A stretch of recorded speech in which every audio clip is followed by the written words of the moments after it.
Welcome, everyone. In the spirit of respect, authenticity, and reconciliation, the town of Slave Lake honors and acknowledges that we are situated on the traditional lands of the Sawridge First Nation within Treaty 8 territory, home to Indigenous, Métis, and Inuit people who have occupied these lands since time immemorial.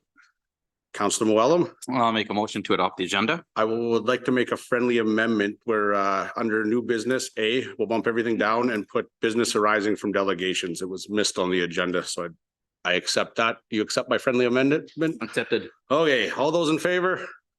That is carried.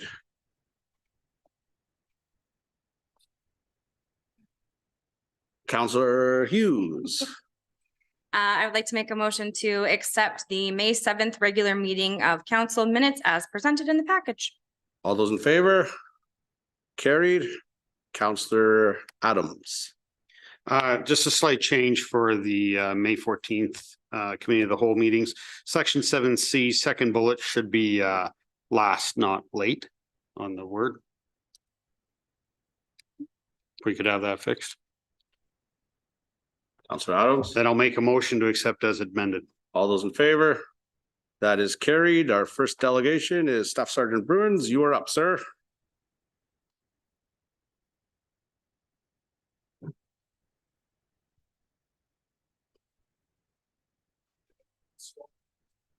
Bigger crowd, smaller council. So complete opposite there, right? So I'm here just to report our Q4 report from 2023-2024, which would have been the period of January, February, March this year. Our calendar years go April to April, so it's the last quarter of last year, essentially. So so we're already in actually month 2 of the first quarter of this year, but the stats are always a month or so behind.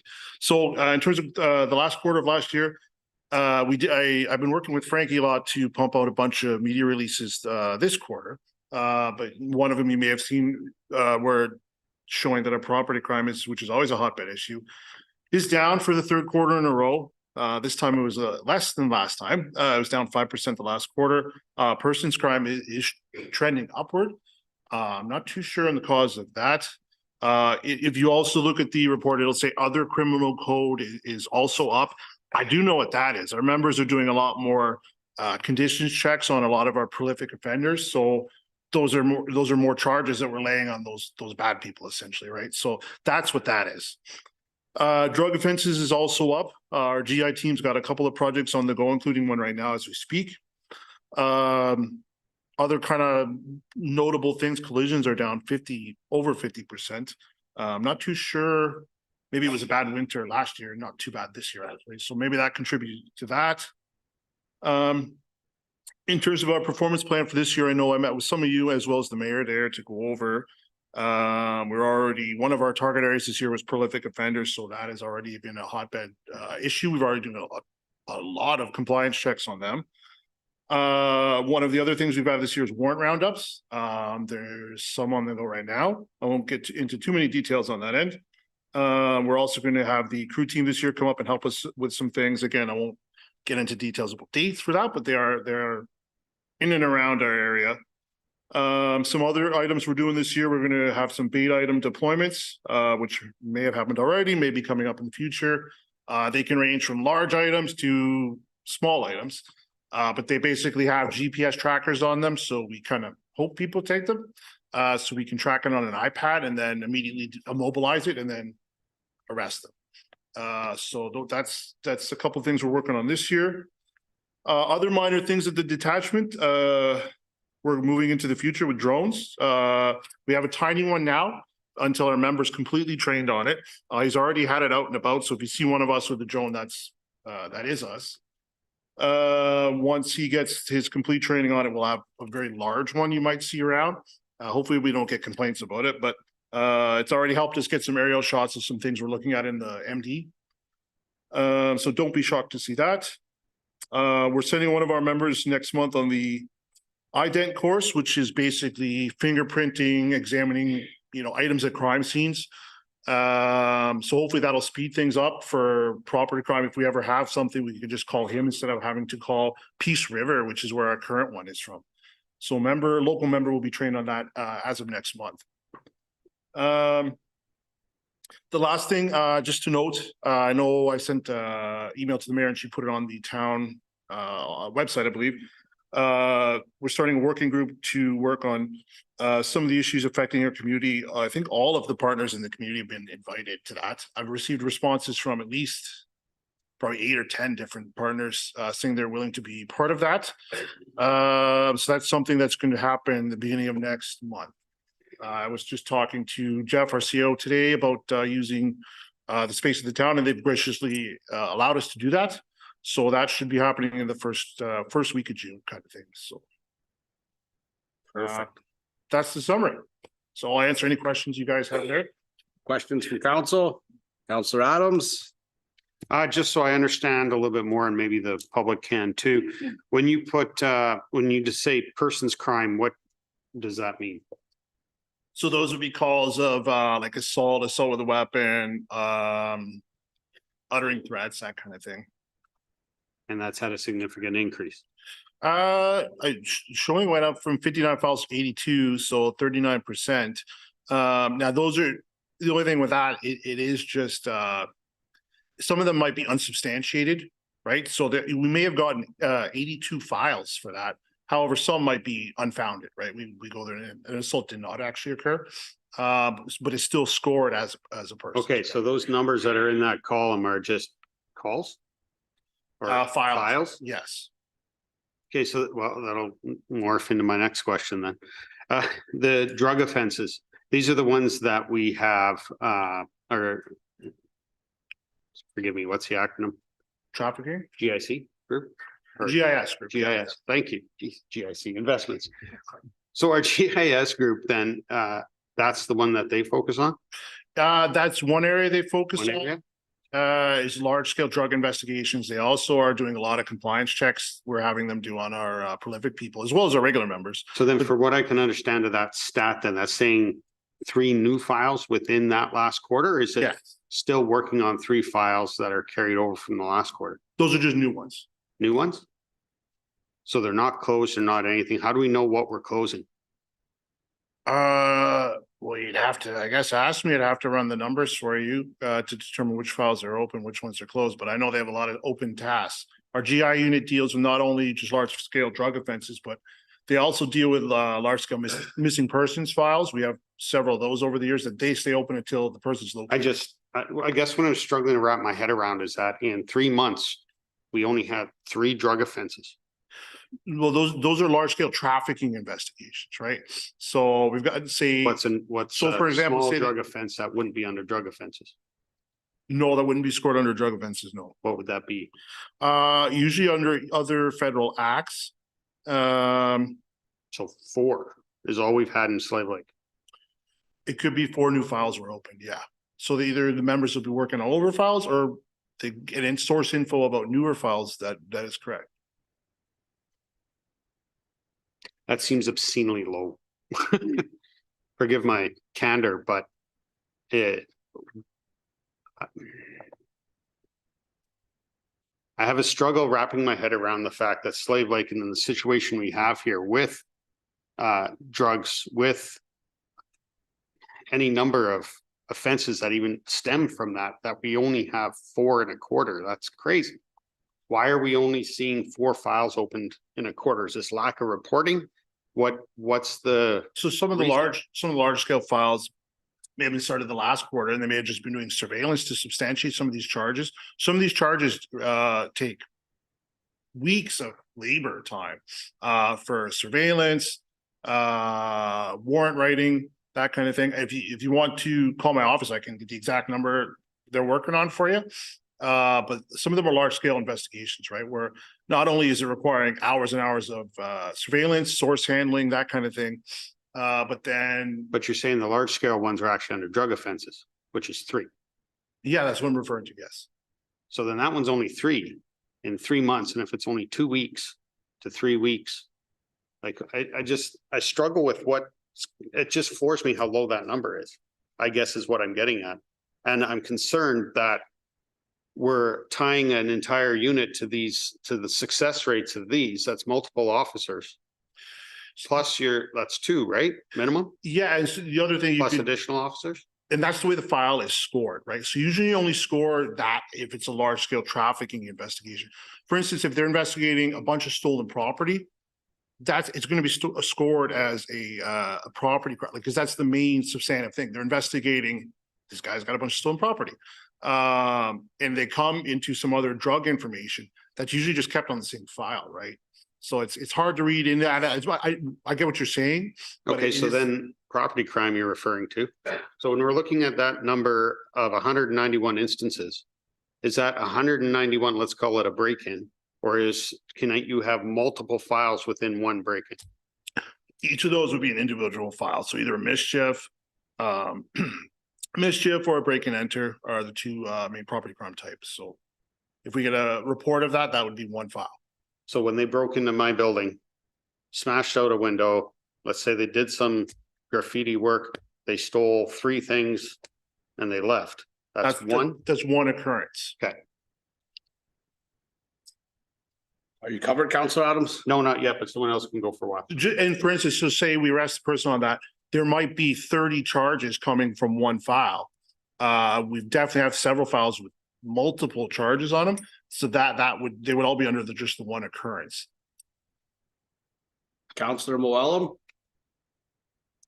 In light of the increase in break and enters, what has our detachment done to curb this trend? I know I saw another business got hit this morning. It's the second time that she's been hit. I think the last time was in October. And it's not a particular business. I think sometimes you think of businesses that get break and enters. Lots of times they have low hanging fruit. Maybe you can see the liquor inside maybe you can see different what the stuff is on the other side. This didn't see, it would just seem like a general office. And they got broken into. So I guess, what has our detachment done to curb this trend? So multiple things. In the first half of April, there definitely was an upward tick in break and enters. We essentially knew that 1 or 2 people responsible. Once they were arrested, things have tapered off significantly percentage-wise.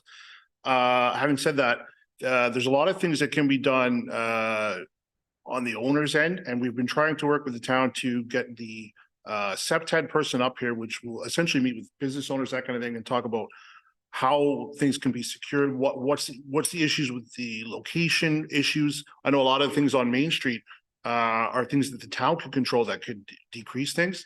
So I've been working with Frankie and Jeff to secure location for that person to come up because they're willing. I haven't heard back yet. I talked to Jeff last week on that, so hopefully that'll happen soon. In terms of things we're actively doing, I don't want to jeopardize a couple of current investigations, but there's some things are happening as we speak right now. And I know our GI unit has been working on a couple large scale projects.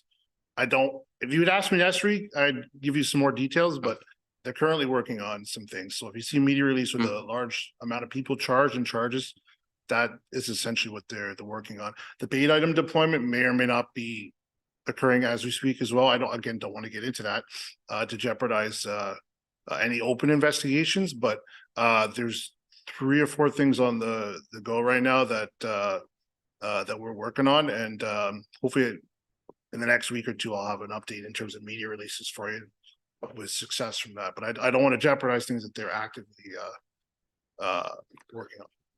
I have one that might tie into that, but despite repeated requests to dismantle the flat top camp, why has that not been done? That is not a RCMP issue at this point. So what happens is when we get a report of a homeless camp, it's up to the property owner to complain to us. Hey, this is our property. We don't want these people here. They need to be removed. The owner of that property has not done that. Is there not a way you could go in if you think there's crime there? Because I went up there and I could tell you there's a ton of propane bottles that are obviously stolen because no one owns 150 propane bottles and puts them in the bush. So in the last couple of weeks, or actually since last Monday, we're sending regular general duty uniform members such as myself every day. They're checking that out every single day. In terms of an informal thing, I've got some reports that some of them were reporting scared to talk to us. So we're sending our 2 plainclothes GI members up there at least twice a week to walk through in plain clothes, just to, see what they're doing, see if there's anything stolen. We have not located anything yet. Having said that, as I mentioned, there are some ongoing projects that are in operation right now. That may change that, but we are up there every day. Okay. Counselor Adams, you're back for more, sir? Just some clarification as well on just so I understand, when you're putting in the human resources statistics in here, you've got established positions sitting at 13. We're working at 13. We have a revised plan of 11. What is the point? What does that mean, and how does that impact us? So these numbers are generated from our OSB branch in Edmonton. I can tell you that essentially there's 2 open spots that are detachment, 2 vacancies. One corporal, the position is advertised for promotion, and 1 constable spot is open. I don't know, I can see if I have the provincial report. I don't know if those are under the provincial collator or the town of Slave Lake. Let me see if the provincial one is showing 4. Yeah, it is. So the 2 open spots are municipal spots. They're open currently. Define municipal spots. So we have 17 members that are detachment, 4 are paid by the province, 13 are paid by the town of Slave Lake. Yeah. So the 2 open spots would be. When you're saying municipal, you're just saying municipally funded, but it's RCMP. Yes. Okay. And then when you're saying HR transactions, what does that mean? And what transactions? HR transactions. What In does that mean? terms of. Sorry, what do you mean by HR? Although this may adjust, the HR transactions are finalized. As the HR transactions are finalized. So, okay, so that is, again, that's done by our OSB branch in Edmonton. But what that's referring is we use an internal logging system for employees called Hermes. I don't know what you guys use, but essentially when a employee goes from one spot to another, it's a report on a computer generated program called Hermes. So essentially when I approve that, it'll be finalized. So until that happens, it's not finalized. That's all that's referring to. So for instance, say someone was transferred here, but that computer thing was not done yet and they were actively here working, until their boss at their old detachment hit approve, it wouldn't show up as finalized yet. So I know when we got our new cadet a couple of months ago, she's here working, but I didn't get anything to approve yet. So that's essentially what that is trying to tell you, that they may be here working or may not be here working, and it just may not be been clicked approve yet on the HR program we use. So on the 13 municipal officers that we have here, you're saying we only have 11 here right now? Yes, both vacancies, I believe, are on the municipal side. Sometimes what we'll do is we'll move things over to the provincial side, but I couldn't tell you 100% they're both municipally spots are open rather than the provincial spots. We are down 2 members. One is a promotional spot, which is open now. One is a constable spot that will likely get a new recruit here in the next couple of months. Okay. Staffing, we are sitting pretty well. I talked to the commanders of Wabasca, Athabasca, Lac La Biche, all the detachments kind of in our area of Eastern Alberta District often. And staffing wise, we're sitting very well compared to other detachments. Still not good enough. What's that? Still not good enough. Oh, believe me, We're getting hurt here, and we need something here. We're feeling it. I get confused on these statistics when we're saying our property crime is down 5% in the last quarter. That's January to March. Yet, how are we down? It makes no sense to me that we're down, because we hear about it more and more, how it's property crime is on the rise. If anything, that's the one that should be going up. I don't understand why the statistics in the reverse. And you may the complete opposite the next quarter. I know usually things with the MD, because I also go to their council meetings once a quarter. Usually be the opposite. Move a bunch of people to town. Things start to drop here in town. Well, things go up in the MD. And that was the case in the first quarter of this year, where things were down in the MD, but they were up in town statistically anyway. So we shifted resources around. Hopefully people continue to report things, and when we get our hotspot reports generated, we send the members to those areas, and we have. maybe that's why statistically it had been dropping. And it may increase in the next quarter. This quarter started April 1st. What I think is happening is people are getting tired of not having nothing happen and they're not reporting. They're giving up on the RCMP being successful and they're stopping. Because I know I've gotten to that point with my building even. It's like, what's the point? You guys sorry. It seems like an officer comes up, shows up, it seems like it's rubber stamping, we're not going anywhere with it, and they're gone. And I never hear a follow-up and nothing ever happens. That's just my personal experience. But I'm thinking if I'm feeling that in this role, what it's got to be feeling like for people in the industrial area and what they're going through. All I can say is I apologize if you haven't gotten any follow-up. If grounds exist to charge someone, we will 100% charge them. It's not us not wanting to charge someone. I understand. If there's no grounds, say there's no evidence left on scene, there's poor to non-existent video. There's only so much members can investigate, right? There may be some shoe impressions left on scene. They may have dropped some evidence, perhaps. I don't know. I'll definitely get copies of some of these emails from members trying to identify people. If we don't identify them, we usually send it out Alberta-wide to see if someone else in the province can identify it from any other detachment, right? But if no one recognizes the person and he is on video, a lot of the times the video is terrible. So if they do recognize them on video, you will do something? 100% will charge them. Yeah, grounds exist to charge them 100%. And that's why I've been trying to pump out as many media releases as I can, showing we're definitely charging people. Beyond that, what happens in the court system, that's beyond our control. Oh, yeah. No, you can go ahead. I'll go back and forth. Counselor Hughes. Oh, I just feel like I guess I was kind of floored by the charging people comment, because I know personally I've had a theft issue with my own business and whatever, and I had somebody on camera and they were not charged. So like, I guess it's just very confusing to try to understand the parameters around that. And as a resident and business owner here, I'm confused and frustrated, and so is everybody else. It's difficult for us to grasp what exactly you need when we're sitting here thinking, I have proof, I have someone on camera. You know what I mean? Like, So I guess it's a question of whether, I don't know your specific instance off the top of my head. Yeah. But again, I don't know who identified that person, if it was the person we identified or if it was you.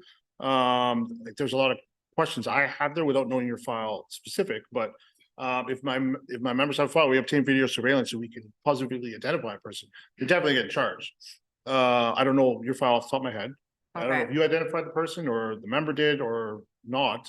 A lot of times what'll happen is, and again, I don't know if this is your case, someone may know that person and is not cooperative with us, right? They don't want to give us a formal statement. They don't want to be involved with the court process, right?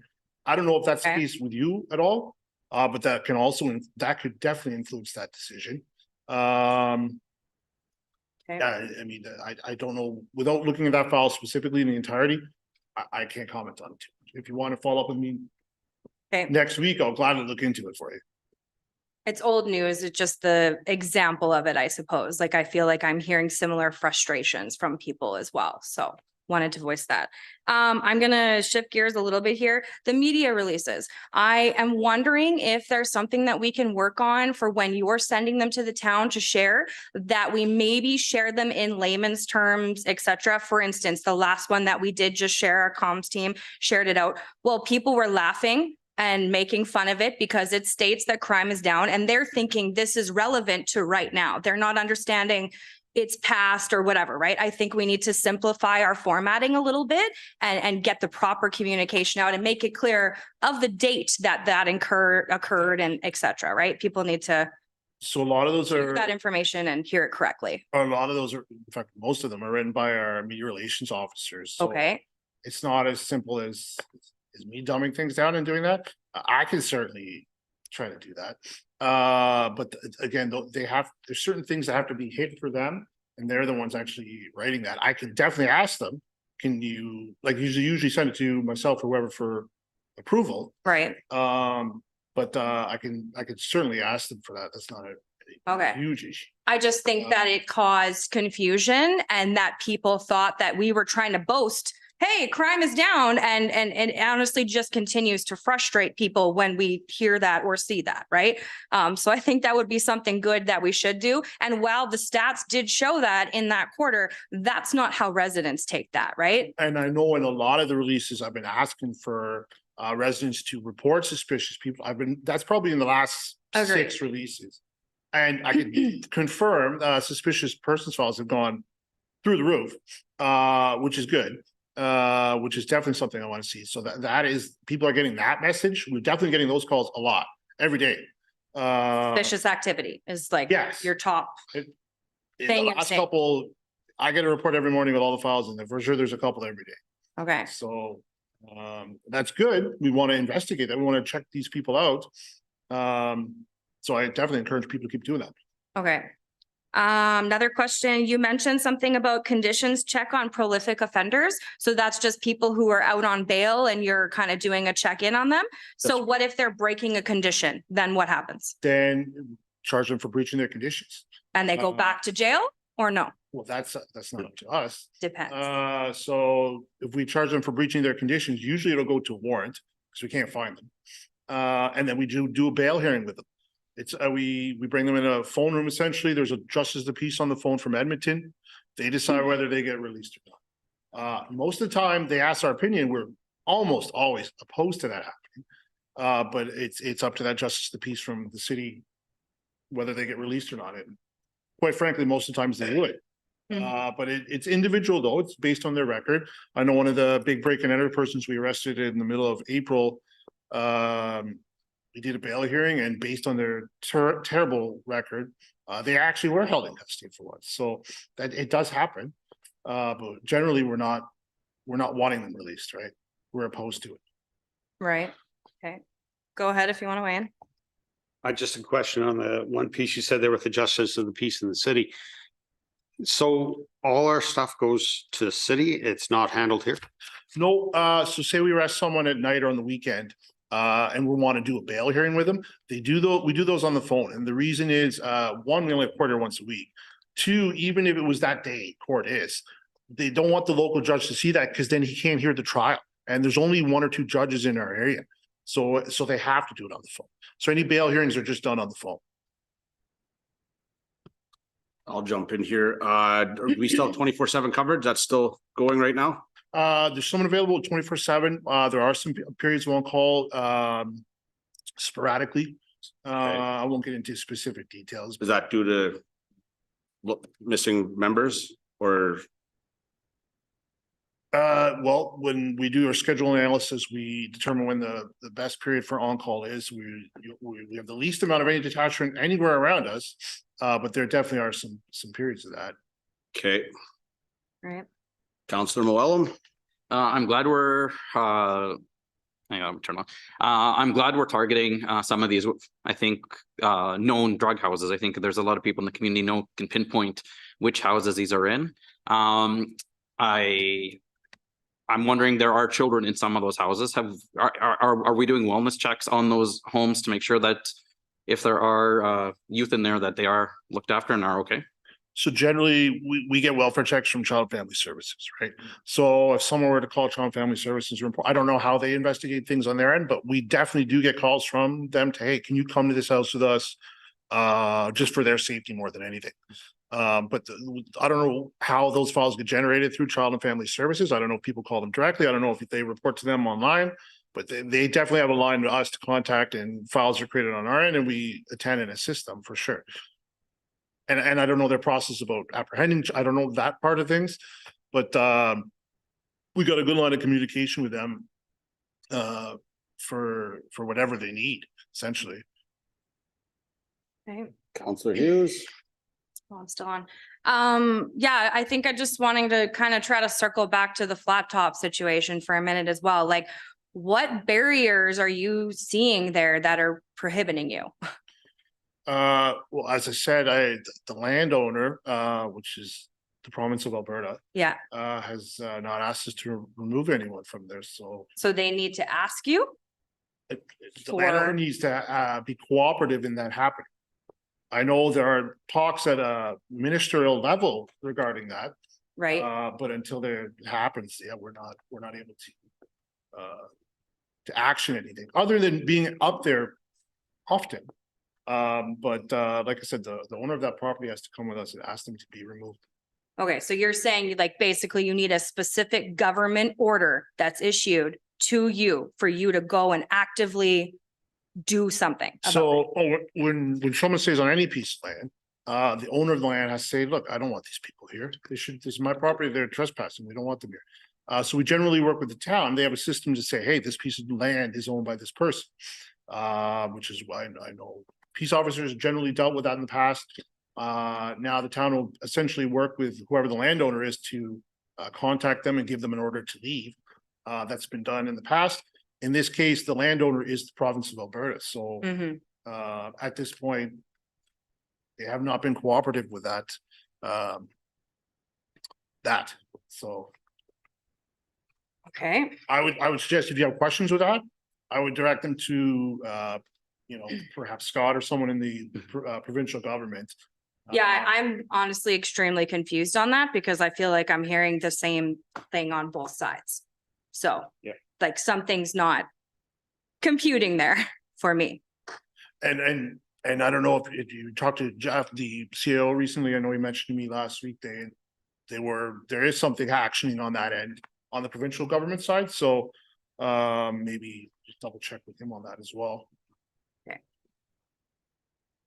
Any more questions? Council Moellem?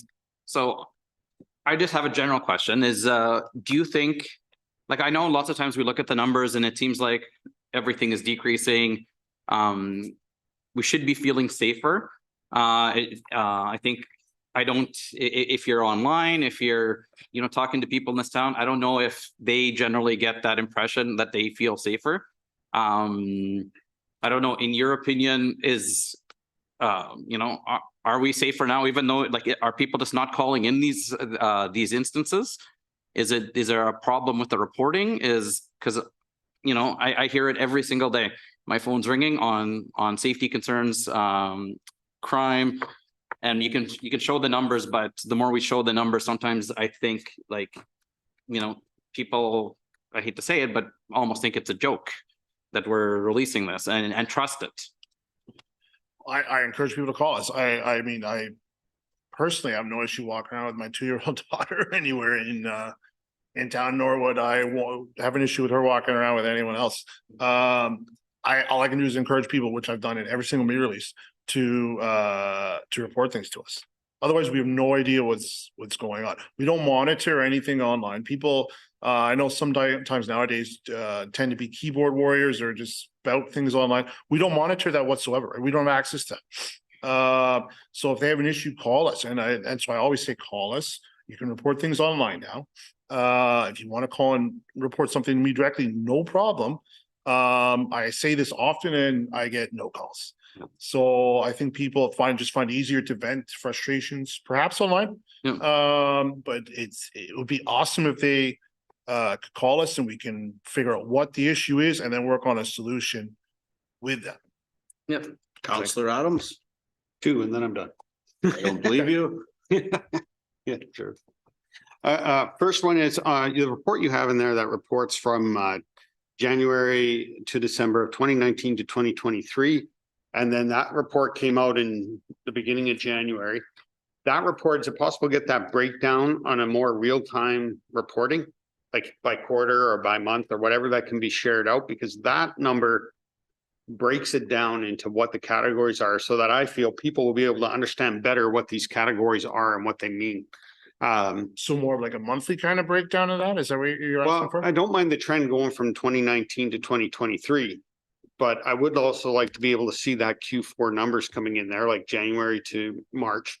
I'd like to know however far out, because I know it takes time to compile these. Yeah, But at the same time, if you're reporting the one by quarters, why can't this one be done by quarters?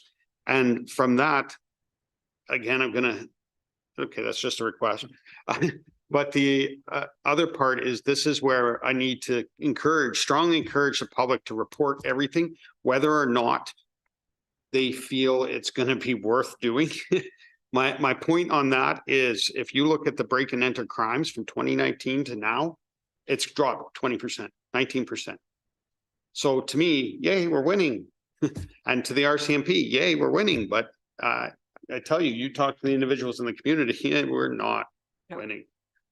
No, So And I, two things. One, that those numbers are generated by our OSB branch in Edmonton. Yep. I will ask them. Yep. If you want to leave me your email or something, I could, or the just. town email, it's fine. CAO. Okay. Yeah, I'll send it to Jeff. Yeah. I'll contact them and I'll see if they can do that. I honestly don't know. Yep. Appreciate it. And I always encourage people to report things. I've done every single media release. I do it every council meeting. I do the MD all the time as well. But if we don't get reports of them, we just don't know it's happening, right? I think for a number of our businesses in industrial area were just broken into again on the weekend, and none of them reported it because they just said, well, we've done this 3 times, nothing happens. It's a waste of everyone's time. It's a waste of paperwork. They think they know who did it, but charges aren't laid because you have to actually know, right? So there's a lot of frustration from business owners, and so people have given up, and I think that reflects in our numbers that they've just given up on calling the crimes in. So a lot of things that will help us with successful prosecutions are outlined can be demonstrated by this team of trying to get up here to not just smaller businesses, but industrial everything. And that's what I'm trying to get the town to work with us so we can present that. Because a lot of these issues are similar in every community in Alberta, right? And I know the person I talked to who's in charge of this unit in Edmonton has seen good success with other communities around the province, right? Should do things that the town can do to improve safety for all these businesses and security for all these businesses. So I've been, like I said, about a month ago, I contacted to see if we could get her up here. I have heard nothing back. I followed up with Jeff last week, and I'm optimistic he'll get back to me in the next week or so. But there's things that businesses can do and the town can do that can help us successfully locate and arrest people and prosecute them, right? And perhaps that and seeing people continually be charged will turn some people's minds around. If anyone's listening that hasn't reported, I encourage you to report things. But again, I want this person to come up from the city that can perhaps help these businesses, because a lot of them, you drive around the industrial area at night, they all look the same. You can't see anything. There's no lighting on half. That's just one thing that comes to my mind. But there's a professional that does this in every community in Alberta that can give you, hey, this is the reason why you have a camera and it sucks. This is the reason. So I've been trying to get them up. As soon as I hear back from Jeff or Frankie to set that up, I will do it immediately. Is there a chance of getting them to that stakeholder group meeting? I could check. Because I think we're gonna have a pretty big turnout from Okay, Mhm. I can check. people. It's a good idea. Councillor Moellem? Just one more thing. I think as a town councillor and meeting with businesses, a lot of times I'm hearing more and more that we're being asked to spend more money putting up cameras, putting up bars in our window, getting the sliding. It's almost like it's just the cost of doing business now is changed, because now almost any business owner, if they want to protect themselves, they need to get the sliding metal doors or the overhead, whatever. And I think as a council, we're doing everything we can to revitalize downtown. It's been a project we put funds towards every single year. We're doing paving, we're putting benches, we're doing all sorts of artwork. And the more we talk about downtown revitalization and how much we believe in our downtown, and it just seems like, okay, well, now if businesses are being asked to put the bars in the windows or putting that, it almost takes away from the downtown revitalization that we're hoping to revitalize. And I've definitely seen changes in the downtown since I started here 14 years ago, for sure. I don't want to comment on securing buildings like you're referring to until this person comes up and does their presentation, because it's not just that. Yeah, it'd be great if every business could do what a pair of shoes did when they had a break in a decade ago. But again, I see what you're saying, right? You don't want to see every window in town, look, bars and stuff like that. And I get that. So until that person does it, because there's a lot of other things that we're not thinking of that can assist, that would be great for businesses to know. And I just wanted to mention, I think about 10 years ago, we had a downtown, and this is how things have changed. And there's about 10 years ago, there was a business in Slave Lake. And we're asking businesses are putting bars or sliding doors, like you can't see anything in the store. Like 10 years ago, there was a business downtown. I don't know if you guys remember, but all they did was they got some professionally made advertisements and put them in the windows just to kind of keep the privacy. They had a business that wanted to have the privacy, and at that time the town said, hey, you can't cover your whole windows. You know, the whole purpose of downtown is, you know, to promote shopping, to be able to look through, do window browsing. And now it's almost like that was really important then, but now we're almost like at the stage where you can't see anything. Like doors are getting covered, windows are getting covered, 20 like, you know. And again, without knowing specifics, I can definitely say the entire world has changed in the last 10 years. But I don't want to get into specifics on that until this person that's in charge of our community safety and well-being branch does their presentation. So. Any more questions? Counselor Adams, you lied earlier. No, it's not a question. That's Oh. an emotion. And if some comes to mind, just give me a shot at the detachment and I'll gladly answer. Motion to accept for information. Call to question those in favor. That is carried. Thank you, sir. Have a lovely evening. Thank you. I'm sorry for taking so much time from your guys' discussion there, but Delegation number 2, Mr. Holden, and any of your crew or just yourself.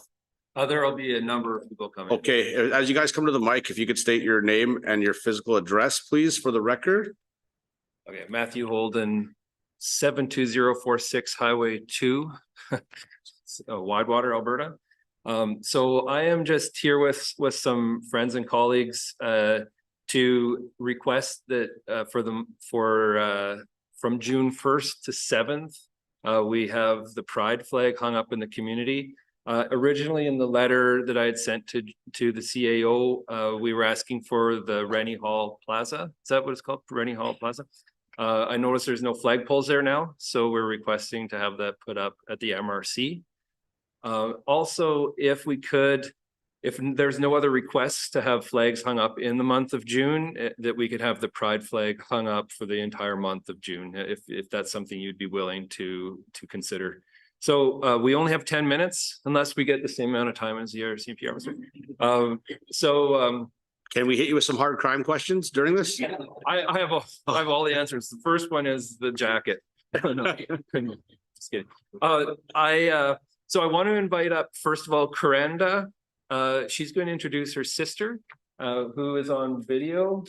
And so there's just going to be some people just talking about the situation and why it's important to have a pride flag on. Sounds good, sir. Ready? Sorry, I'm a bit nervous. Good evening, counselors. Oh, can you state your name and sorry. your address? Sorry. I was going to get to that point. So my name is Karina Bellerive. I live at 1980 Barton Drive, Southwest, and I think that's it. Perfect. Thank you. So good evening, counselors, fellow community members, and guests. My name is Karina Bellerive. I was born and raised in Slave Lake and have always been happy to call it home. There are many things that I love about our town, especially growing up here. Firstly, the community is welcoming of the diverse ethnicities and cultures. Secondly, everyone comes together in hard times to help out those in need. Why do I think that having a pride flag raising on June 1st is important? We need to show people how united we can be and how diverse. Our community is truly special, and having the pride flag waving in a public place is one way to show people that our town is truly safe, welcoming place that people can come to start their business or raise a family or even just walk around town without a fear of discrimination. We want people that come to our community to feel welcome, safe, and not like they have to hide who they are. We want them to feel supported and accepted. They need allies. Now, I just want to take a few minutes of your time to show you a video, hoping to earn your approval to have the pride flag raised for the month of June in honor of Pride Month. So thank you for your time, and this is my sister's video.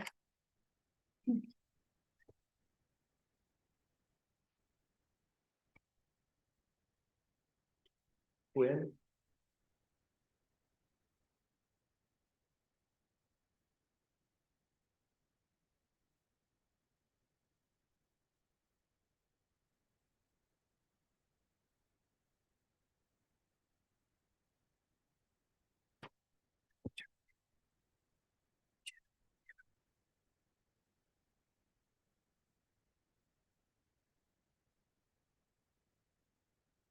Are you ready?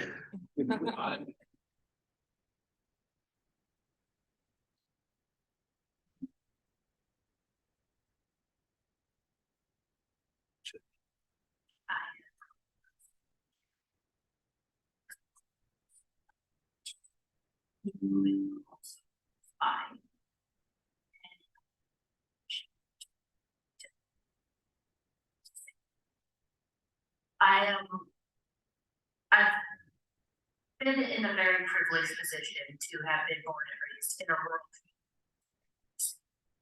I've had my own encounters with even folks my own age not being so open-minded towards the idea of pride, the pride flag, or just even the idea of having a kid, having to raise them and finding out that they are not strict enough, and starting to kick them out. And I have not had that experience, and I'm very lucky for that. But there are a lot of folks in I don't want to say backwaters town, because we're not that. We're the jewel of the north. I think we really can shine in rural Alberta. We've had some other incidents, even in the cities here, and I think us being able to have a flag raising of our pride flag for 2S LGBTQIA+ folk would be a wonderful way to show that the rest of Alberta, Westlock, Edmonton, Calgary, even High Prairie, that we're a safe place, that you can be seen and heard, and that you will be respected here. And I've had that experience. I'm so proud that we have youth here in Slave Lake that are willing to stand up for these rights. And well, once again, for everyone else, it might be just a simple flag, but just know that there's a lot of history behind it. There's a lot of people who just have worked hard for this acceptance.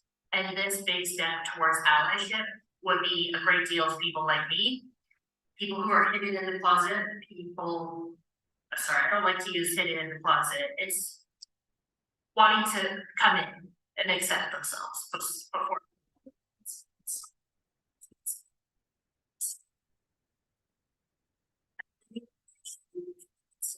There are some wonderful people on this council. I know you're all very minded.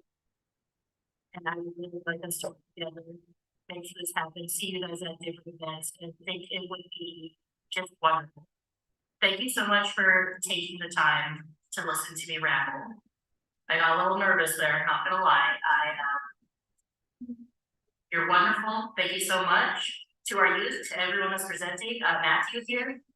Thank you so much for making this happen. I hope everyone has a wonderful day, that you walk in a good way, and bye. So one of the youth that Paige is talking about is sitting beside me, Quinn. So go ahead, Quinn. All right, my name is Quinn Bishop, and I live at 38608 Main Street, north of Slave Lake. All right, my name is Quinn, and I'm part of an organization which, as you're likely aware, is trying to get the pride flag flown for June, which is Pride Month. Now, you might wonder why we would want this. I mean, the flag just seems like a symbol for queerness, but it's not just that. It's also a symbol of a very strong community. This community has historically been fighting for its rights for a long time. And in a lot of places, currently, it's losing this fight. There's places where gay marriage is illegal, where trans healthcare is getting banned. There's murders and assaults. There's places where LGBTQ+ people are killed for simply existing. According to Statistics Canada, queer hate crimes in Canada rose 60% between 2019 and 2021, which is the highest it had been in 5 years. Now, this might seem like some big, scary statistics, so let's bring it back to a smaller scale for a second. I personally am very fortunate. I have supportive friends, supportive family, supportive teachers, but many don't have this. Many people would get punished or even kicked out for coming out to their parents. And I've witnessed and experienced homophobia and transphobia just in my daily life. In a time where it's getting more and more risky to be queer, it's more important than ever to show that this town is supportive. And by flying the pride flag for Pride Month, you're showing that this town supports LGBTQ+ people, and you are empowering the entire community and showing that it is a safe space. Thank you. Thank you. Next, we have a couple of local business owners, Josh and Jeff.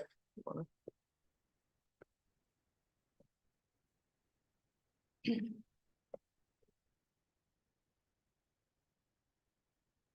afternoon. My name is Jeffrey Solis. I live at 1121 South Shore Drive, West Canyon Creek. Today, we stand together to affirm the importance of inclusivity and to build awareness for the protection of human rights for members of the LGBTQIA2S+ community, as well as other marginalized peoples. Embracing inclusivity and ensuring equal rights for all should be something we all celebrate and recognize together. Acknowledging the historical battle for these rights, as well as the continuous challenges our marginalized communities face, is important for all. As our freedoms to be who we are, to worship who we choose, to live how we see fit within our laws are the freedoms our country has sorely fought for. Championing LGBTQIA2S+ rights affirm our commitment to equality and justice for all. It is a testament to our belief that everyone should live freely and authentically without fear of discrimination or prejudice. As councillors for the town of Slave Lake, your decision may have a deep impact on the safety and inclusivity of your citizens, employees, coworkers, peers, and even your own very own family. In celebrating these values, we pave the way for a more dynamic, compassionate, and prosperous future. Together, let's continue to build a community where everyone is welcome and diversity is celebrated every day. Thank you.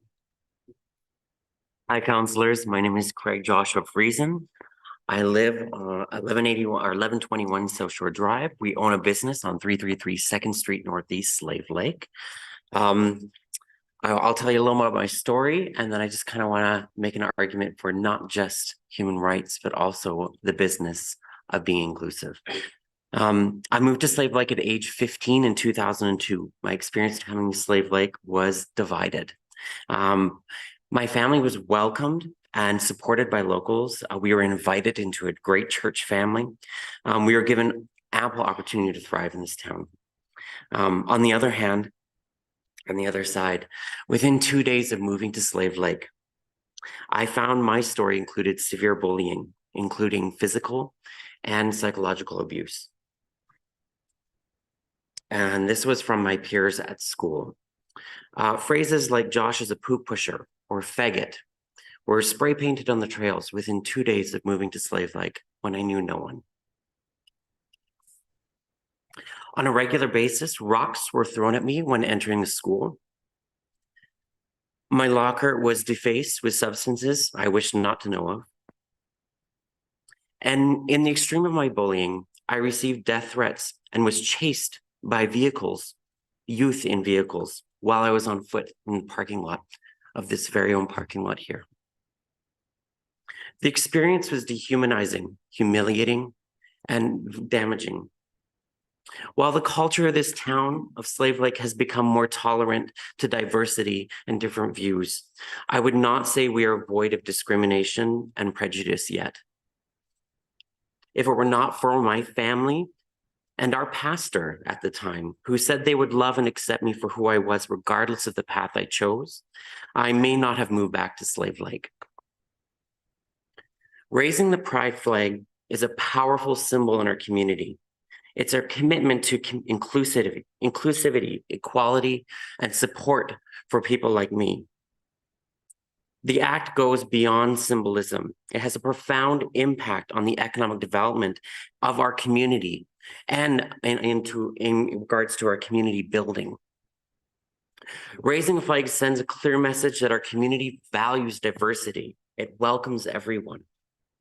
It attracts talent and businesses that prioritize equality, fostering dynamic and an innovative economic environment. Companies are more likely to invest in communities that demonstrate commitment to human rights and social justice. Secondly, supporting pride through visible actions strengthens our community bonds. It creates a sense of belonging and acceptance. It encourages individuals to participate fully in community life. My life here, I felt like moving back to Slave Lake feeling accepted. I've played a part on the Chamber of Commerce. I've played a part on the Arts Council. At one point, I was going to run for council here. You might have been sitting here. Maybe. I work hard on our community. I work for an amazing economic development agency for community futures in the Slave Lake region. And if I didn't feel welcome, I would not be here. Moreover, raising the pride flag promotes mental well-being. Everyone here knows that mental health is dire right now for many people. By showing that you're inclusive and that we accept people, and I'm not just talking about the LGBTQ group, we're talking about multicultural groups, multi-ethnicities, different religions, different viewpoints, different political views. We should be welcome and inclusive of all these groups and celebrate all of these groups because their rights that are protected by our country are under fire at all times. And if we want to have them become a part of our community and attract more of them to our community, this is a great way to do it. Raising the pride flag, not only standing up for equality and human rights, but it's also paving the way for a more prosperous and cohesive, inclusive future. I would like to challenge the council to think beyond the pride flag, learn about other marginalized peoples within our community that should be supported as well. Show the people outside and within our community that we are safe. This is a welcoming community and we are all here to play a part. By doing this, we are going to bolster the ability to attract workforce labor, something we direly need in this region and all across Canada. Let's get ahead of the rest of this province. Let's make sure we're the ones who invite them in. We're going to attract new industry. We're going to attract new community-minded individuals to the town of Slave Lake. As a statement of inclusivity, I ask the town of Slave Lake to review and change your policy around raising flags, to require maybe only one review of a new flag and the group by council, rather than having to go back to council year after year to be approved to raise a symbol of equality. I ask the town of Slave Lake to consider all marginalized groups and what the town can do to support inclusivity on the public front for all these different groups. As a method of economic development, as a method of attraction, as a method of finding and bringing people here, people we need, our businesses need, our economy needs. Finally, I ask the town of Slave Lake, ensure there is context provided to the community after raising any type of flag.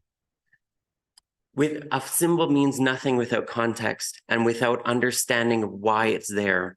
We understand what happens. Just like the statement previously said, if you say crime is going down and there's no context of what is happening behind that, the public won't understand. A symbol is the same without the context behind it. People don't understand. And so I ask these three things of the town of Slave Lake. And that's it. Thank you. Do we still have more time? Keep going until you're done.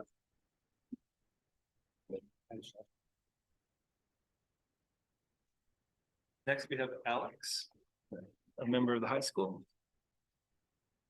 Hello, my name is Alex Bain. I live at 608 10th Ave Southeast, Slave Lake, Alberta. And That's right. okay. I'm gay. I'm bi. I didn't come prepared. That's okay. Yeah. Take your time. Takes a lot of courage. Yeah. So when I first came out, I didn't know what my parents would say. I mean, like, we know like a bunch of gay people in our community, but like, it's your child. You can accept other people, but your child, like, you don't know. But like my parents were accepting, like. But I don't know, I feel like the community is like a home for like people who like are gay and like who've come out and even people who haven't come out yet. It's just like when you have that symbolism of the flag, it just kind of makes it home. But I don't know. Like the pride flag is a symbol. People know what it means. And yeah, it stands for something.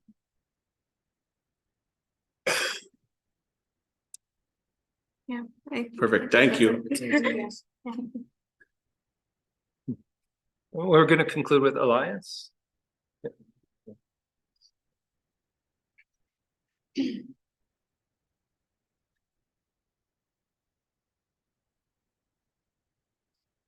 Hi, Elias Nauchin,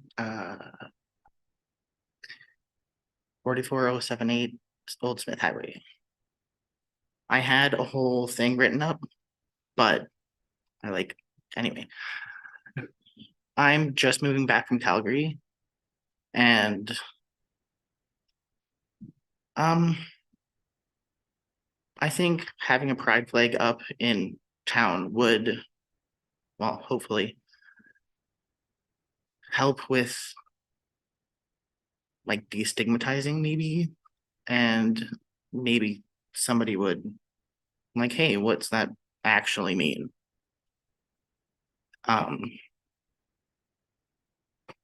Because yeah, it's all about community and acceptance and caring for each other.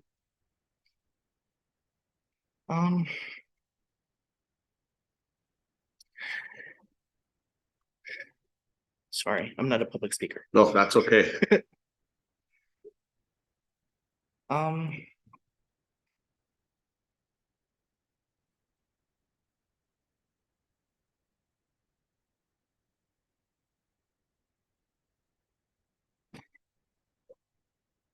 As an openly trans person in Slave Lake, some of the stuff that I hear within the community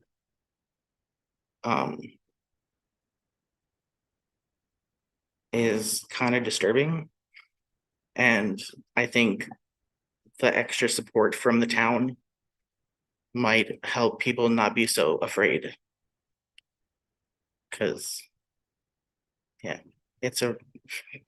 I've been assaulted before for simply being trans. And I don't want that to happen here. And I don't want that to happen to anybody else. I want the community to be able to come together and support each other, regardless. Yeah. Thank you. So you have a vote coming up, whether to raise the flag or not. And well, you've received letters, I assume. You've got the Yeah, we package got of them in the letters. package here. Should be 2 bundles of letters. So it's really on you now to choose to be an ally or not. And we have pride flags for each of you individually if you do vote yes. So you can have that in your business, in your home, in your car, anything like that. So If people vote no, they should get one as well. they get 2. Yeah. Well, I'll look for a motion to accept that as information, then we'll move into discussion regarding that. Councillor Adams, Motion to accept as information. all those in favor? That's carried, and then we'll jump right in so they don't have to wait. So I'll open the floor to discussion. Thank you, Matthew, very much, and everyone who spoke. I know that's hard. I'll start off by just touching on a bit of what Josh said here. So that flag policy of why we wanted to bring forward, whether it's right or wrong, was it actually goes back to the Oilers playoffs last year with the lights on Main Street saying like administration, just put them orange and blue. And they said, well, it's not that easy because it overlaps with pride or this. So I said, okay, so we made a whole policy to say like there's so many different causes and ideas that we shouldn't pick and choose which is right to us. So let's like a group come forward every year and do it just for a bit of context. It wasn't about being not inclusive. It was just about like, we don't want to pick and choose. And I don't know what else goes on this week, but say it was National Scissor Week or something, and someone brought it forward and we already had National Pen Week identified, we'd be leaving someone out if we just decided that was what we were going with. So that's where that comes from, just to give a bit of context of why we thought that was a good idea. Whether it is or not, you have a little bit more reasoning why we went down that road. Does that make sense? Go ahead and talk. Okay, comment. So Sean, what I mean, is maybe make it more of a ministry level rather than going all the way to council, which is quite it automatically makes it a political statement to go to council rather than just making part of it. So to decide like, oh, you asked for this, we see people not there's no reason to go to council. It's taking this whole political side of things out of it. Administrative work. And what we were saying too, like if could you come up to the mic, please? So everyone on YouTube, Mr. Bartlett could hear.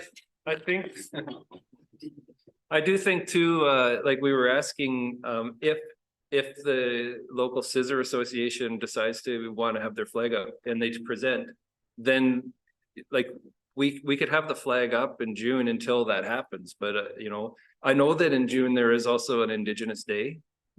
I don't think anyone here has a problem with. No, I get that. I just wanted to, it wasn't like a, hey, you only get 7 days, because I was the one who set out and thought administration, you guys are nuts. And I started going through all the things. I'm like, never mind. I get where you're coming from. There's so many different causes and days, and then we didn't want to just identify the ones that we thought were appropriate. So that way, that was just the context. It might not be the best one, but that was where that all came from. I just wanted you guys to have some history on it.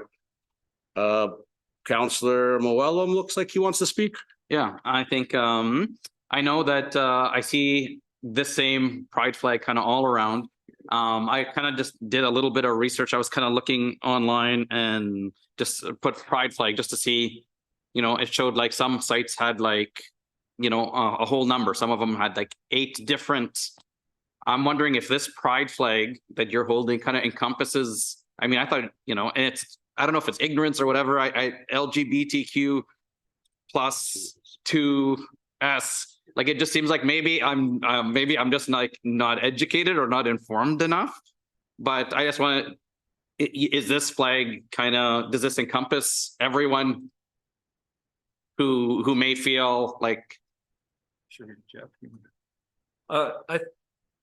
I just know that in Slave Lake you have that flag, the flag that everyone is holding, just because that was something that we bought for you a few years ago. So and that's the one that's hung up almost every year since. So I don't know. I don't really know the official pride flag other than the rainbow flag. There is one that has a trans triangle in it. So I don't know that either. So yeah. Sorry. I was just kind of, like I said, I just kind of, maybe I just didn't feel like educated enough but so I Googled pride flags or LGBTQ flags. One site told me that there is 8, another one told me there's 15, another one said 23. I could choose from a variety of LGBT. I'll go ahead, finish. Okay, no, it's just TQ pride flags, a variety of different sexual orientation flags, a variety of gender identity and gender expression flags, as well as intersectionally pride flags. There just seemed to be a lot of different identities, and I was wondering if this flag, if this flag was to go up, does that kind of does it make, is the flag everyone that's feel been welcome? provided accomplish what you guys are looking for? What I would suggest to council is that you allow the community to provide the flag. And if in the case that there are more groups identified, and that there's a better flag identified, that it would be up to the community group to bring forward the more appropriate flag. Yes, the flag has changed over the years many times, and it continues to evolve. That is because the group itself is inclusive of many other subgroups, which seems to be growing and changing as we learn more and about the different injustices for different types of people.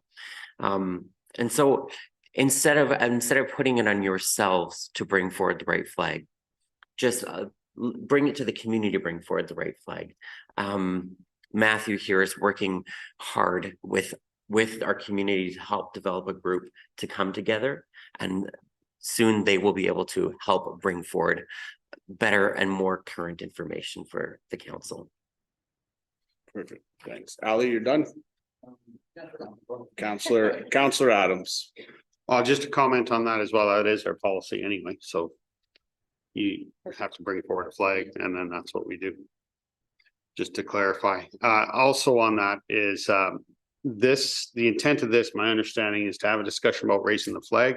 In order to change the bylaw, that's a future discussion in which then we could always discuss, that would open it up to more discussion again on the bylaw. It's been opened and discussed 3 times At least. lately in the past year. Typically, there is a 6-month wait period on that. But that being said, it's been changed before too, within that time frame. But that's a discussion on a future date, in my opinion. You want to play ball? Yeah, sure. Counselor Hughes? Thank you. So thank you all so much for the wonderful presentation today. That was very moving, honestly, to hear your stories and your journey as well. So thank you for sharing that with us. Takes a lot of courage to come out and say that in a room of people. We obviously have a really special group of people in the area and family and friends that support everybody for coming out, and that's very much appreciated and really speaks to how important this is in everyone. And so I really love the comment that was made about the symbolism of the flag being home. And I hope that everyone who lives here feels at home in our community. And, you know, we say in our sign here, working together, building a better community.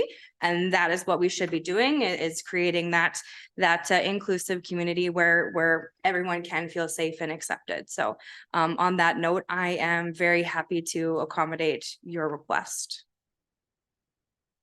Are you making a motion subsequently? I'm or- just- Oh, Counselor Adams? I'll comment a bit. I kind of prepared a statement on this because I wasn't too sure where we'd be going, how this would come up. I mean, I've always been proud of where our community's at, the inclusiveness, accepting, respectful attitude towards all individuals. And like was touched on in your guys' discussion, it's regardless of race, religion, gender, sexual orientation. The flag symbolizes all of that. The diversity, equality, acceptance. By us raising this flag in Slave Lake, we're sending that message to our neighbors, friends, family members, neighboring communities, for that matter, that have decided to go in a different direction. We tell them that we're not just that people are just not only accepted, but valued and respected. The simple act of solidarity can have a profound impact on the lives of individuals who often face discrimination, harassment, marginalization in their daily lives that I myself have never had to deal with or struggle to understand. But just hearing the stories that even came out today are touching. I feel this is not just a symbolic gesture, but a tangible step toward creating a more inclusive and equitable community for all by visibly displaying our support for the LGBTQIA2S+, and I hope I got that right, rights. We foster a welcoming and accepting environment that encourages diversity, promotes understanding, and celebrates unique identities of all individuals. This makes me think, this constantly comes back to me thinking of a quote from one of my favorite kids' books. And a person's a person, no matter how small. Dr. Seuss, I think, had this then, and I think it speaks to what's now, is we need to bring hope and a brighter future for our community where everyone feels safe, respected, and valued. And I urge my fellow town councilors to vote to raise the flag to symbolize our municipality's commitment to inclusivity, equality, and respect for all individuals. I'd like us to stand together in solidarity with our LGBTQIA2S+ community members and show our unwavering support for their rights, freedoms, and dignity. Thank you. Any other comments? Counselor Adams? That'll make a motion to raise the pride flag from, what were the dates? Sorry, June June 1st to 1st. 7th? June 1st to 7th. And longer if you wish. Or if you forget, to take it down on the day. Yeah, That's more likely. At the MRC. at the MRC, correct. That's per the request. Any further discussion? Call the question. Those in favor? That is carried.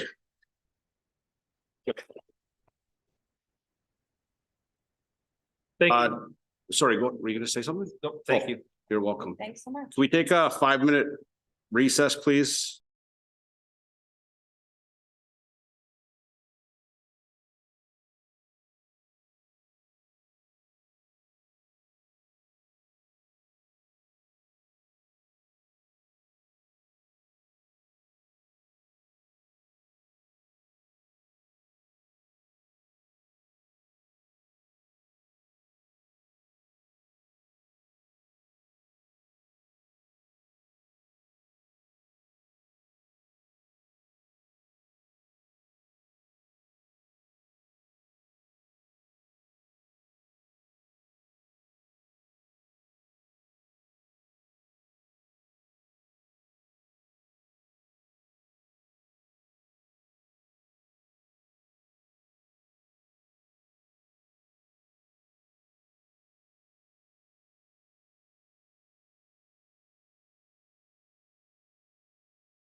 are looking for Lori Skrinick, please. She's ready to rock as usual. Felt like a game show host there. Come on down, Lori.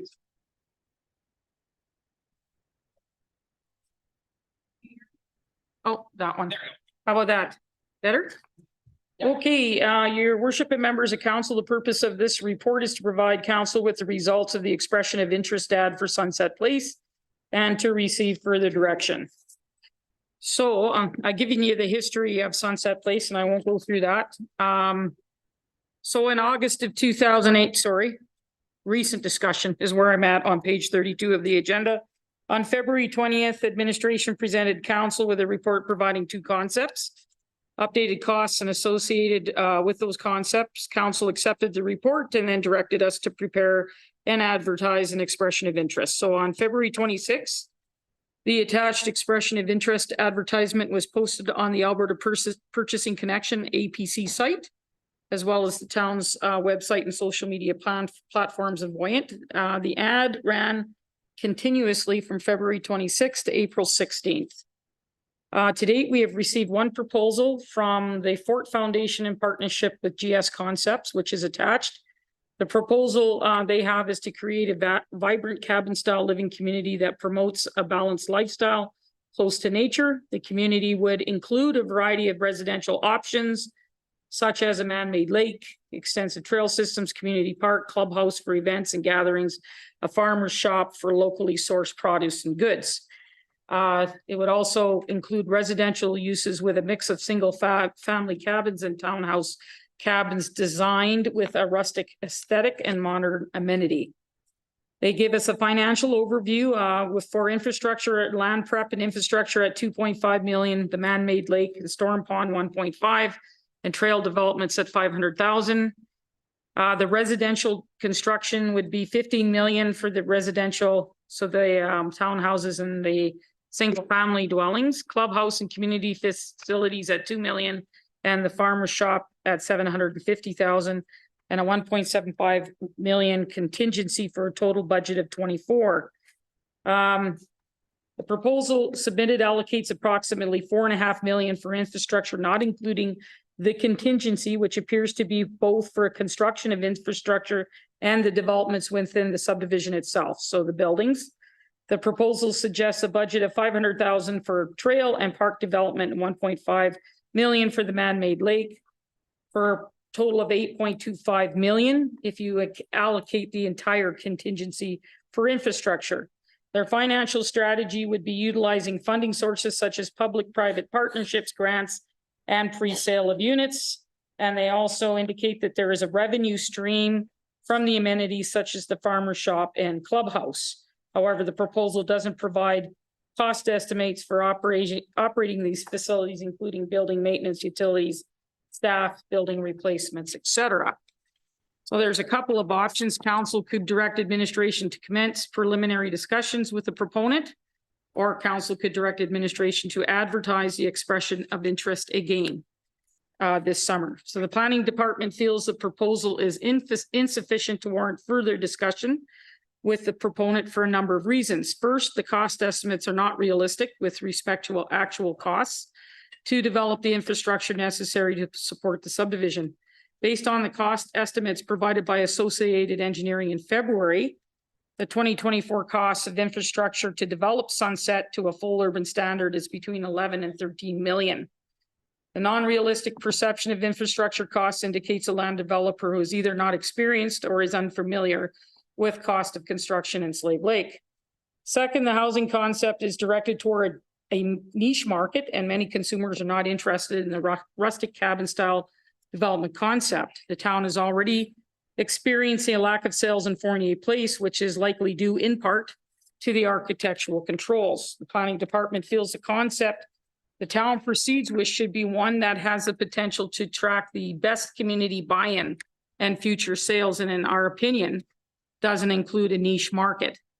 Third, the revenue stream suggested do not take into consideration the operating costs for the farmer's shop and the clubhouse, again suggesting the proponent may not have the experience desired for the complexity and scale of this development.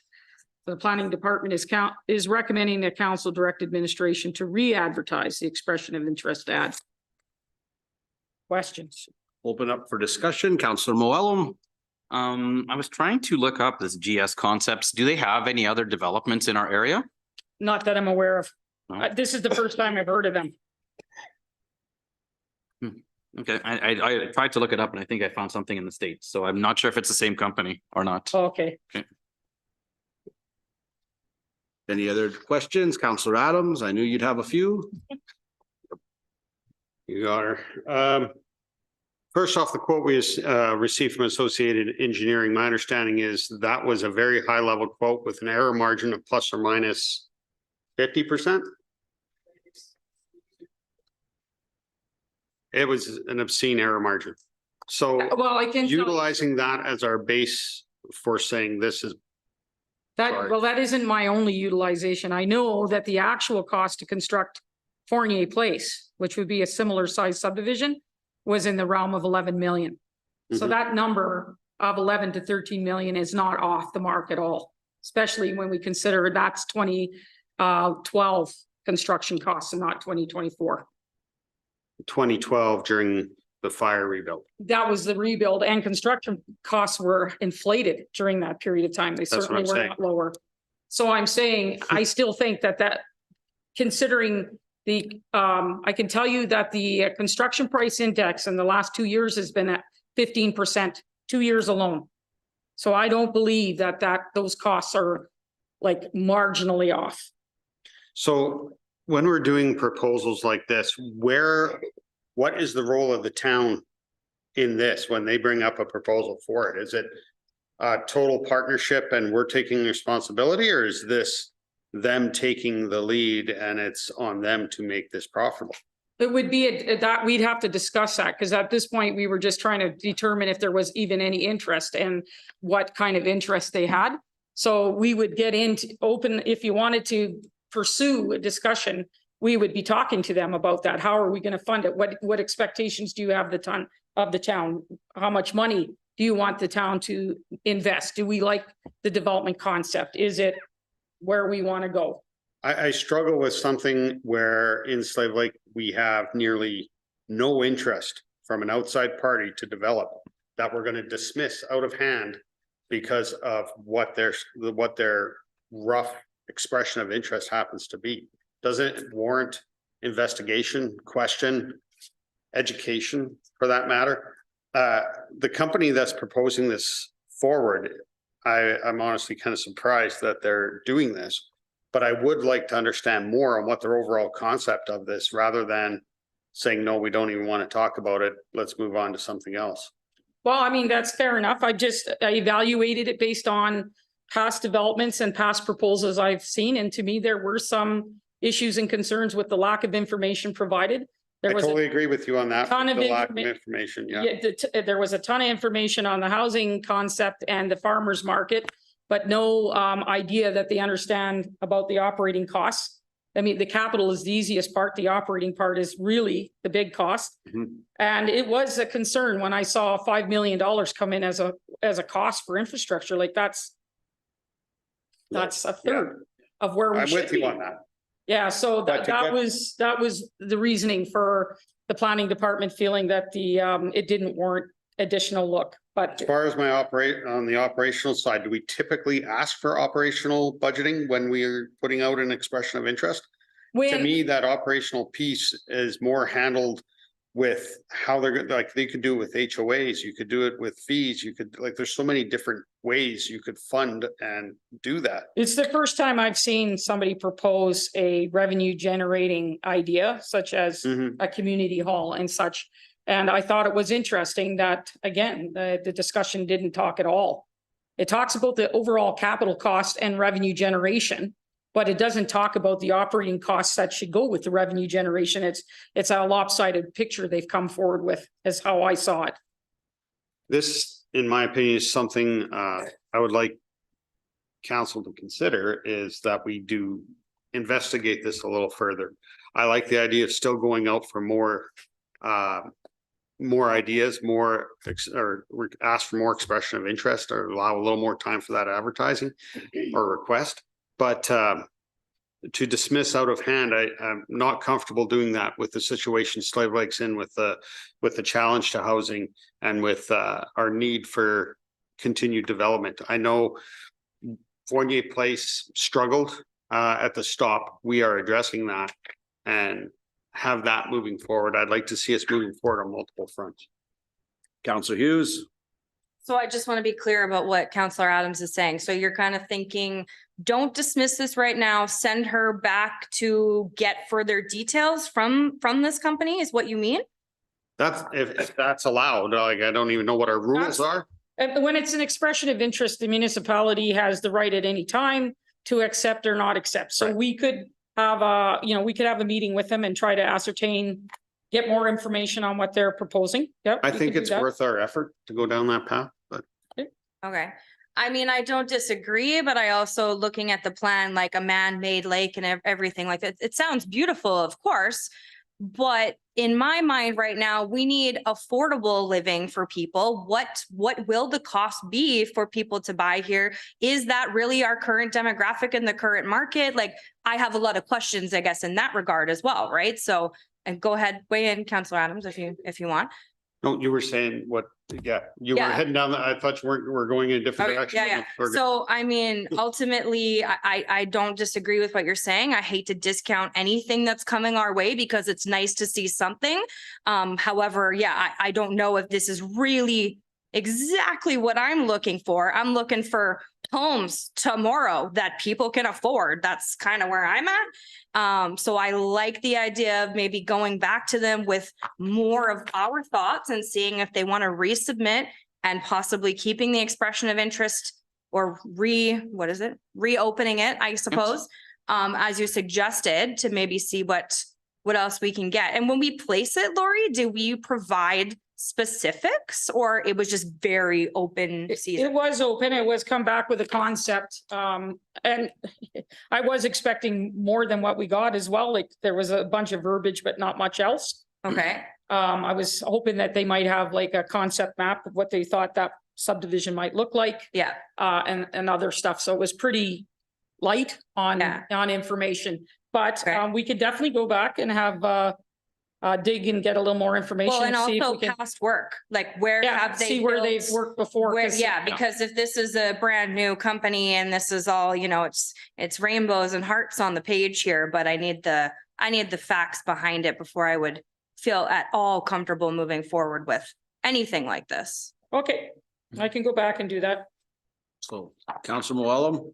I think it's, I wouldn't like to dismiss anyone who has shown interest in coming to Slave Lake. I think there's a number of different opportunities for them. So maybe they're interested in this one, but maybe they find out that maybe we have Fournier Place across the street that may have, maybe it's more suitable towards their idea. Maybe it's something a little bit more downscale. So I would hate to dismiss someone who's interested in coming to Slave Lake or developing in Slave Lake when we're spending a lot of energy trying to get that attention and trying to bring them to Slave Lake. So. Councillor Adams. Make a motion directing you to reach out, get more information for us and flesh that out a little bit. And That'd on be- the amendment and I to thought that'd be- reopen the expression of I interest. thought that'd be a second motion. Oh, sorry, pardon me. Okay. Okay, any further discussion? No? No. Call to question those in favor. That is carried. Right, second motion from Councillor Hughes. I move that administration please re-advertise the expression of interest ad for Sunset Place in the summer months as read here, July and August. Any further discussion? Call to question those in favor. That is also carried. Thank you, Lori. My internet's frozen. Who is? Oh, Lori, you are back again. My internet's a little slow.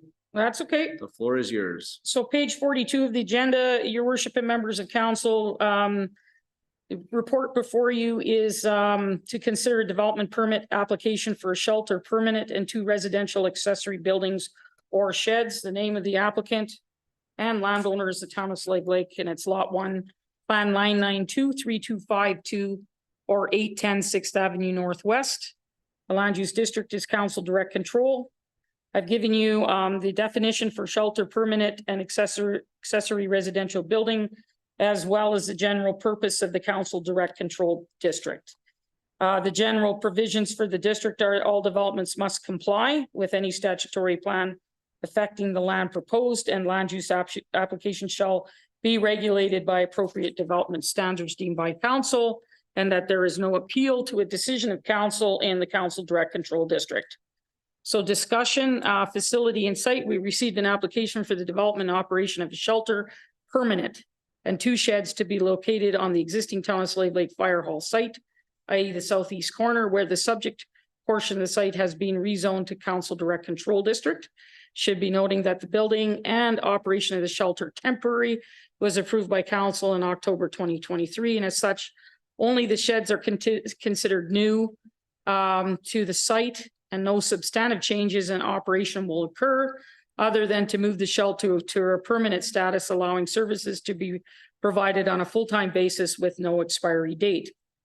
The proposed is the placement of a double-wide ACO-style building, 24 by 60 feet, with an open space to allow placement of sleeping mats for the homeless. The unit has 2 washrooms, 1 washroom with a toilet and sink, and 1 with a toilet, sink, and shower.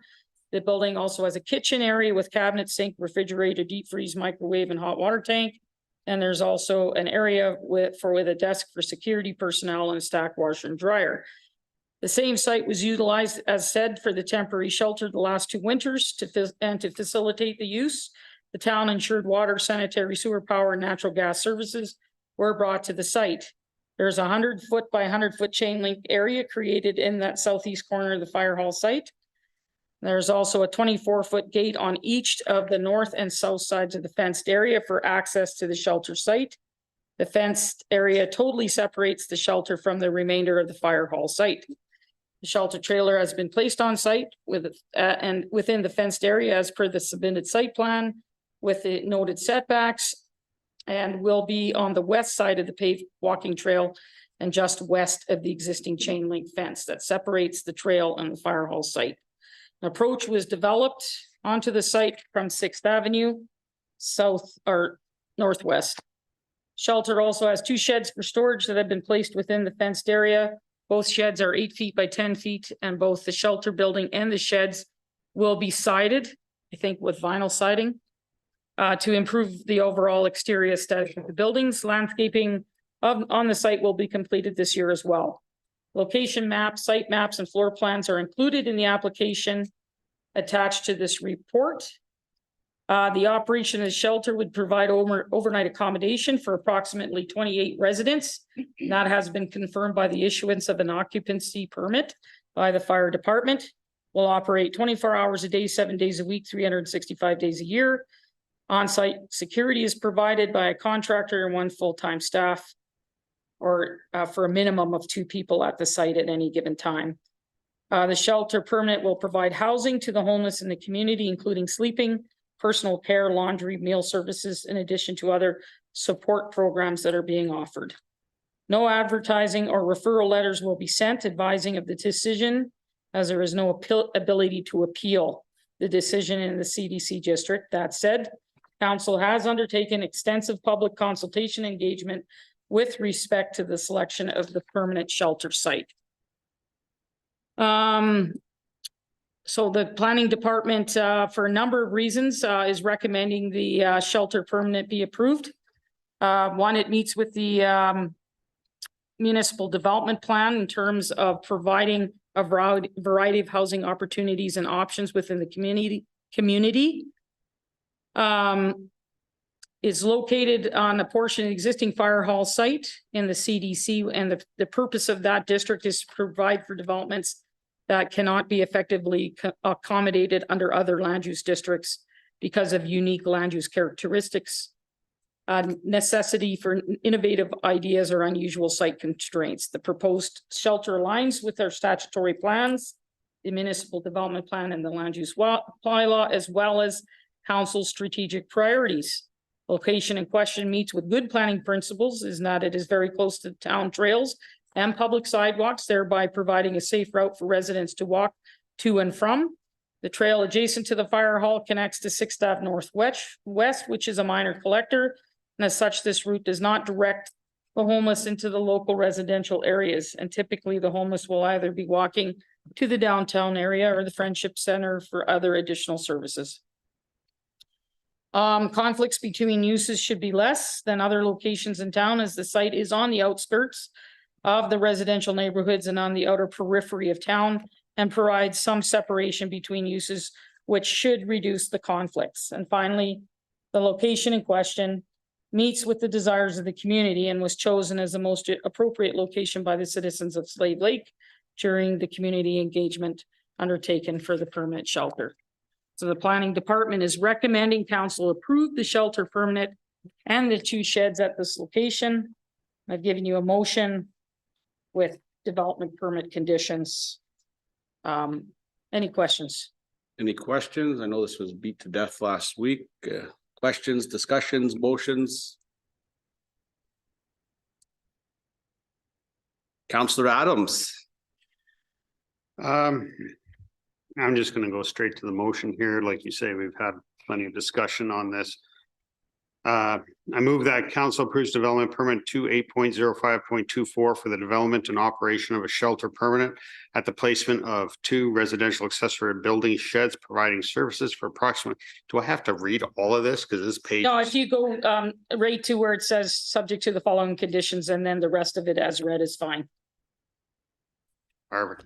Yeah, just the rest of that paragraph. And I didn't. Okay, that was sorry, fine. I interrupted there. Accessory building sheds providing services for approximately 28 individuals. The shelter will include the placement of and services to a double wide 24-foot by 60-foot building, coach style trailer, and will be in operation 24 hours per day, 7 days per week, 365 days per year on an ongoing basis. The proposed development is located at 8106 6th Ave Northwest on lot 1. Plan 9923252 within the CDC Council Director Control District, subject to conditions. As read. As stated. As stated. Any further discussion? Call to question those in favor. That is carried. Okay, I'm gonna go a bit off script. I'd like to make a follow-up motion here. Well, I think it pertains to this. So before everyone jumps down my throat, let me make my motion and discuss it, and then you could all come at me if that's what's gonna happen. So council directs administration to suspend homeless shelter operations as of 8 a.m. May 22nd, 2024, and remain closed until November 1st, 2024, pending further review.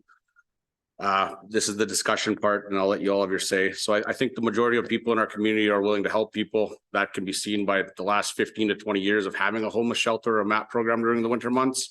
However, we've never offered this program in the summer months, and it's becoming abundantly clear over the last 3 weeks that there is some criminal activity in and or around the homeless shelter, whether they're masquerading there or not. Seen it with my own eyes, hearing it from residents in that area of town. So I think there's 4 key pieces to making this homeless shelter successful. One is going to be the town using the province's money and administering the program. And I think inside those walls, we're doing a fine job. Outside those walls are another story. We're going to need the RCMP to arrest criminals. We heard tonight, we don't have 24/7 coverage anymore. We have anecdotal stories of crime happening and, for lack of a better word, nothing being done for it. We're going to need the federal government, once the criminals are arrested, to keep them locked up. We know that's not happening currently. And then we're going to need the province's help. And I know they're trending in the right direction. They have, they're building 13 mental health and addiction centers. They have a navigation mobile unit set up to help small communities like ours. Unfortunately, they're not ready yet. So at this point, I think we're one of 4 things in a big wheel, and we're going to need 3 of these 4 things to work. And we're the only one that is doing our part of it. And this is all I could think of to help stop or curb the criminal activity, is removing this and for the period of time until these other partners come into play. I know it's unfortunate. I know it's something that is going to affect some more vulnerable people, but we need all the partners on board here, or at least 3 of them. That's kind of where I think we're at right now, that we need to put this on halt and wait for more supports and help. And I don't see them coming anytime soon. And now come at me. I have to think. All right, okay. Counselor Adams. I struggle The anecdotal piece is there. I've heard stories, but the challenge I have is we're not seeing statistics. The numbers we're seeing coming through from RCMP are considerably lower. I know we've challenged them on those, and we're going to continue to challenge them on those numbers. And even for that area, if you look at the Slave Lake crime map, there is very little in the Northwest that is reported. And I struggle with that, that it's not on there. And I mean, we need to encourage people to report. I know it seems like I understand that we need to ensure that the RCMP through follow-up is doing their reporting, that they're doing that piece, because we need that information so that we can go to them and demand supports for that specific area. I'm reviewing the crime map. I did that before because Casey was coming here, and I'm looking at that. There is a total of 9 instances, 9, and 4 of them are in one area. It's crazy. So I understand that. It's the anecdotal piece. I'm listening to people that have firsthand discussions about it. I hear that. I know people in the community that I've trust have come out and said stories behind what have happened to them, their families and stuff in that area. And I get what you're saying. I'm struggling with our responsibility to help the most vulnerable piece of our population, but to somehow magically weed out the most nefarious piece of that population. I get what you're saying. I know I'm rambling. No, that's. And I'm trying to process at the same time. I agree. Should we be shutting down the overnight piece then? Well, I agree that shut down the day piece. I don't think the crime is going to stop instantly. I don't think it's going to go away. What I think is going to do for the moment is not make it grow. Like I shouldn't say I don't care what the stats say, but I drove around today and I could find 9 crimes that happened right in front of my eyes. Right? Whether we're looking for them or not, or they're not getting charged, I don't know the reasoning. I'm not on that end of it, but this is something I think we can do to just stop it where it's at before it gets out of hand, because it's snowballing, and coming out of it, there was a little bit and a little bit more and a little bit more. We're 3 weeks into since the regular MAP program would ended. And what's grown over the last 3 weeks is too much for me to be comfortable with to continue growing. Like I want to be able to let my kids ride their bikes to school through the bear trails.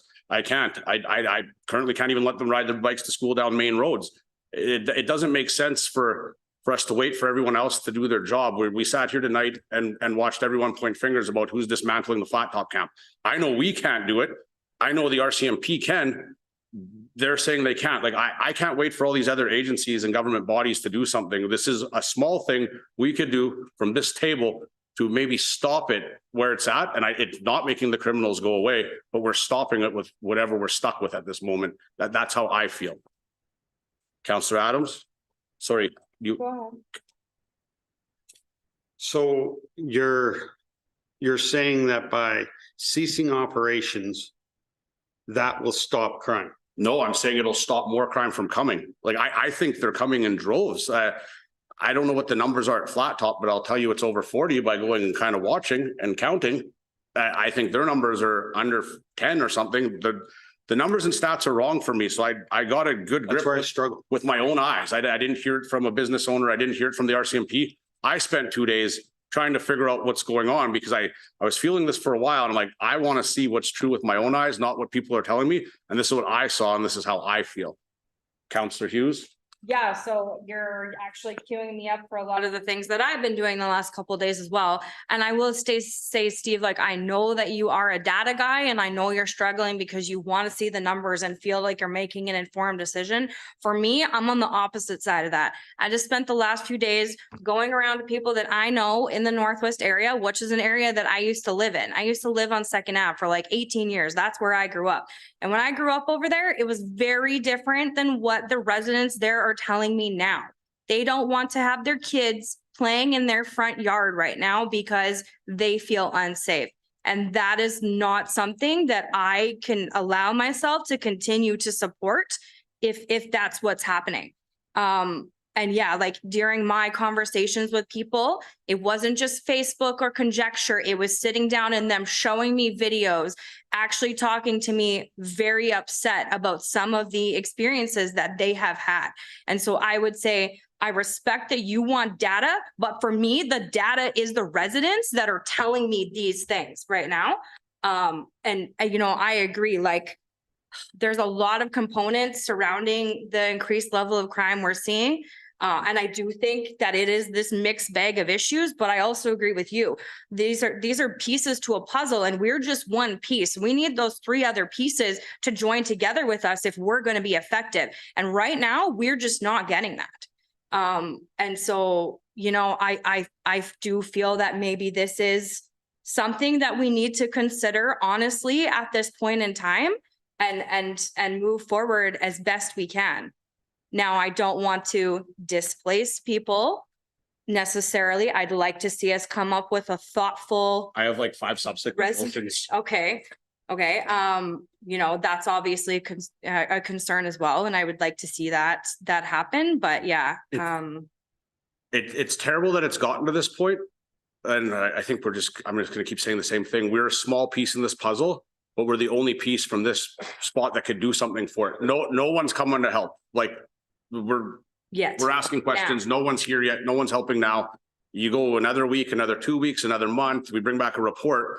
It just snowballs, right? Like this may be working for some of our less vulnerable, but it's not working for our community as a whole. And like, so for everyone in the community to have to change their whole way of life and not being able to go out with your kids. I can ride. Casey said it tonight. He could go out with his 2-year-old. I could go out with my 12 and 10-year-old, but I can't send them out by themselves when they've been able to go ride bikes by themselves the last 3 years. Like that's not the community we want to be a part of. And they're still not going to be able to do that because I do think all these people are going to stay until they start getting arrested or the mobile navigation units come. But I don't want another 100 of them coming. I'm good. That's good now where we're at. I don't want any more coming.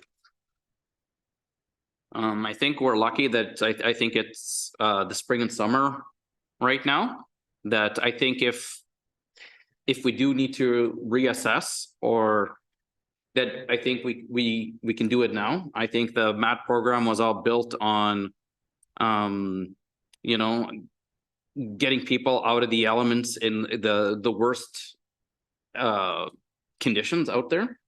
So I think right now would be a good time if I mean, we all get questions on the crime all the time. I think we've been trying to look at it and evaluate it, and it doesn't seem to be going down. It doesn't seem to be decreasing. There's a number of new faces I'm hearing from people who see these people all the time.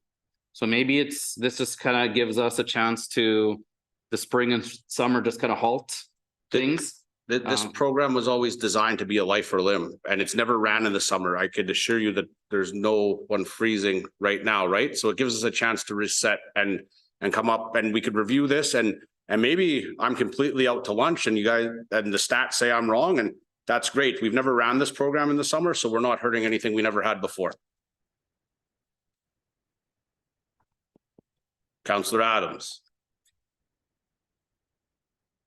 I get what you're saying. I hear about the community. I grew up in the Northwest for a big chunk of my life.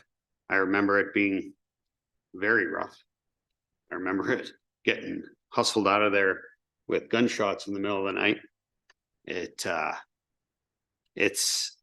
was a rough neighborhood in the past. It seemed to be getting better, and it saddens me that it's degrading. The challenge I have with, and I find this to be a very difficult piece to wrap my head around, is by shutting down the overnight piece, is that achieving what we need? Should we just be shutting down the day operation piece or suspending the day operation piece as opposed to the entire thing? I would ask council to consider.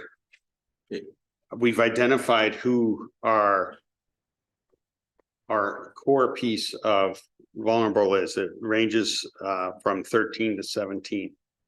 That maybe there's something we can do where we're addressing those individuals to help those ones that we're trying to target. At least during the suspension, that it's being offered for a safe place to be, because from what I'm hearing in these reports is they're not safe either in these communities because of the people that are the others that are in these campments. I think, Are we throwing them to that? I think that's fair, but I wish this conversation was a month ago about changing something. It just snowballed for me, and it wasn't a month ago. And like, I thought long and hard about this, and it's not an easy motion to make. And I thought, nope, someone has to stop it before it turns in, like, it's pretty crazy. Like, not just that area of town, it's all over town, and they go up to Flat Top and they go down to another one down the train tracks. I have enough data with my own eyes that I'm not comfortable with it. And it's not, I'm not blurring lines. They go to the homeless shelter. The criminals are accessing the homeless shelter. So how do we tell someone they're a criminal and not a criminal? We can't do that. We can't discriminate. So that's why right now we got to push pause on this, because it's not working, in my opinion. And I totally get what you're saying. There's other subsequent motions to try to get those people to the help they need, but we're discussing this one at the moment. And I totally get where you're coming from. And I did think about this for a long time. Yep, sorry, go, just open table it. Then if we're going, I understand we have one motion forward. I would prefer to have the broader discussion then, so I can understand where you're going with this. You say you have subsequent motions or subsequent ideas that you want this to go. I would like to know. A broader what that discussion overall would be, idea is. we still have employees, we still have van, we still have access to services in the bigger cities that the province is not able to provide us at the moment, the mobile navigation team, the cleanup teams and all that. But we can send those people to the mental health addictions and supports. We could transport them. We could say, hey, Joe, we're closing this down. It's not working. And I have heard that some of our residents are scared of those people and no longer going there for some of their meals because they're going there. Anyway, that's a side note. But yeah, they're scared of some of the criminals that are there too, rightfully so. This is your chance. We're gonna give you an opportunity to get you to the supports and services you need. I know we've done a pretty decent job, I think, getting 13 people back to their homes or the proper services and supports, which for a group that's never done this, I think that's a pretty good success, because usually it's not there. Maybe we could help the 8 to 10 people that are there. When I look at the numbers from a few weeks ago, there's 8 to 12 people sleeping there and over 40 accessing it for food. That doesn't work in my head. Keep So going. where would this hub be that you're trying to facilitate these? Well, there's a number of those mental health and addictions. The treatment centers are open, right? We're helping them get there. How are we getting to the end to the? Well, that would be admin to figure out, right? They're gonna have So- to call and. Would that not then make sense that this place then would stop serving food, stop being a center, and then we still leave it open in order to facilitate the meetings and the placements? Mhm. So keep it open, Well, not suspend it. I'm comfortable with my first motion. It's not working for me, but that's where I'm at. What you're saying with the other ones, though, it makes me think you're wanting us to stop. I'm sorry, I'm just No, trying to no, wrap keep my head going. around it. Is you're trying to stop the services as we're doing them right now. What Like overnight, the food piece. It's done tomorrow. Everyone, you're done, right? We're gonna get. But you're trying to stop that. The people who want help to the supports you need. And if maybe they're 2 days away, you can't do the rides, that admin could figure that out, right? Like if we're not throwing anyone to the wolves, right? Where there's gonna be choices for people. I just see our problem growing every week. There's new people, right? And I do know that a lot of the cities are looking really clean right now. I feel like we're getting overrun with the people that didn't choose the jails and mental health Well, supports. and that's one of the things I feel like when you're looking at news articles and everything too, like that kind of becomes obvious in a way, like they've taken down how many encampments in all of the urban areas. Is this the ripple effect then? Are they just looking for opportunities in rural, right? Well, we're not alone in this. No, No, this is but I'm just every saying single that's town in relevant. Alberta. But that's why, I don't know, I just felt let's just put a halt in this before there's more criminals and try to figure it out. If in 2 weeks, there's all these great supports from the province and the police have arrested them all, hey, maybe it's something we could discuss again. But right now, I don't see that coming, and I don't see it coming in 2 weeks or anytime soon. I know it's a crazy thing, but something had to be done.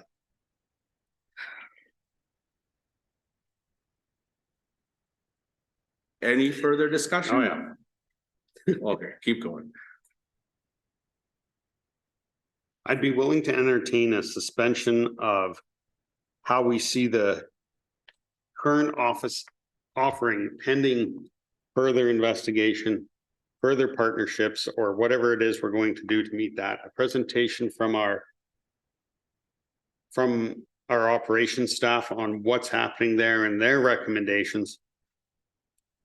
Basically a full-on investigation, kind of what we were asking for in the last meeting, but in a advanced timeline.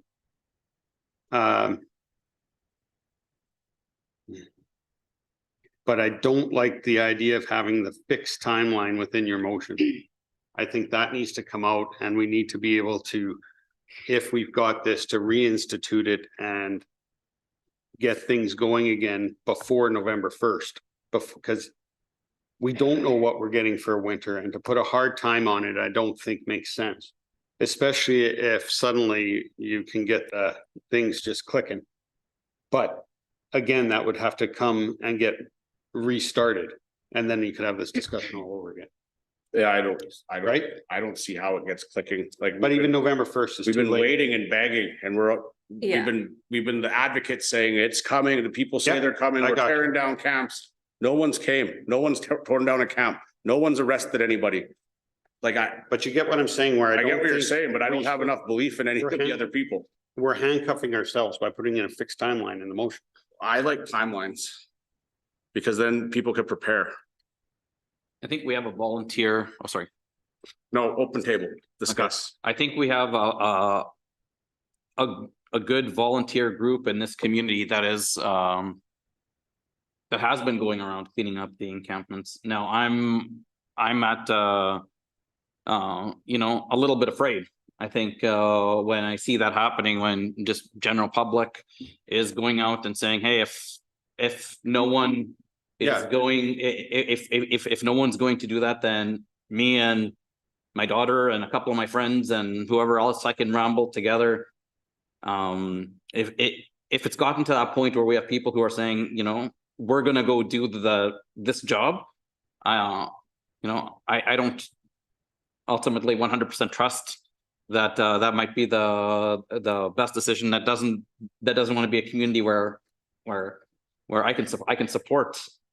I think we have people with better knowledge, strategies, expertise to be doing that, and it's kind of a failure on our part to see that you know, we're having to do that ourselves. Exactly.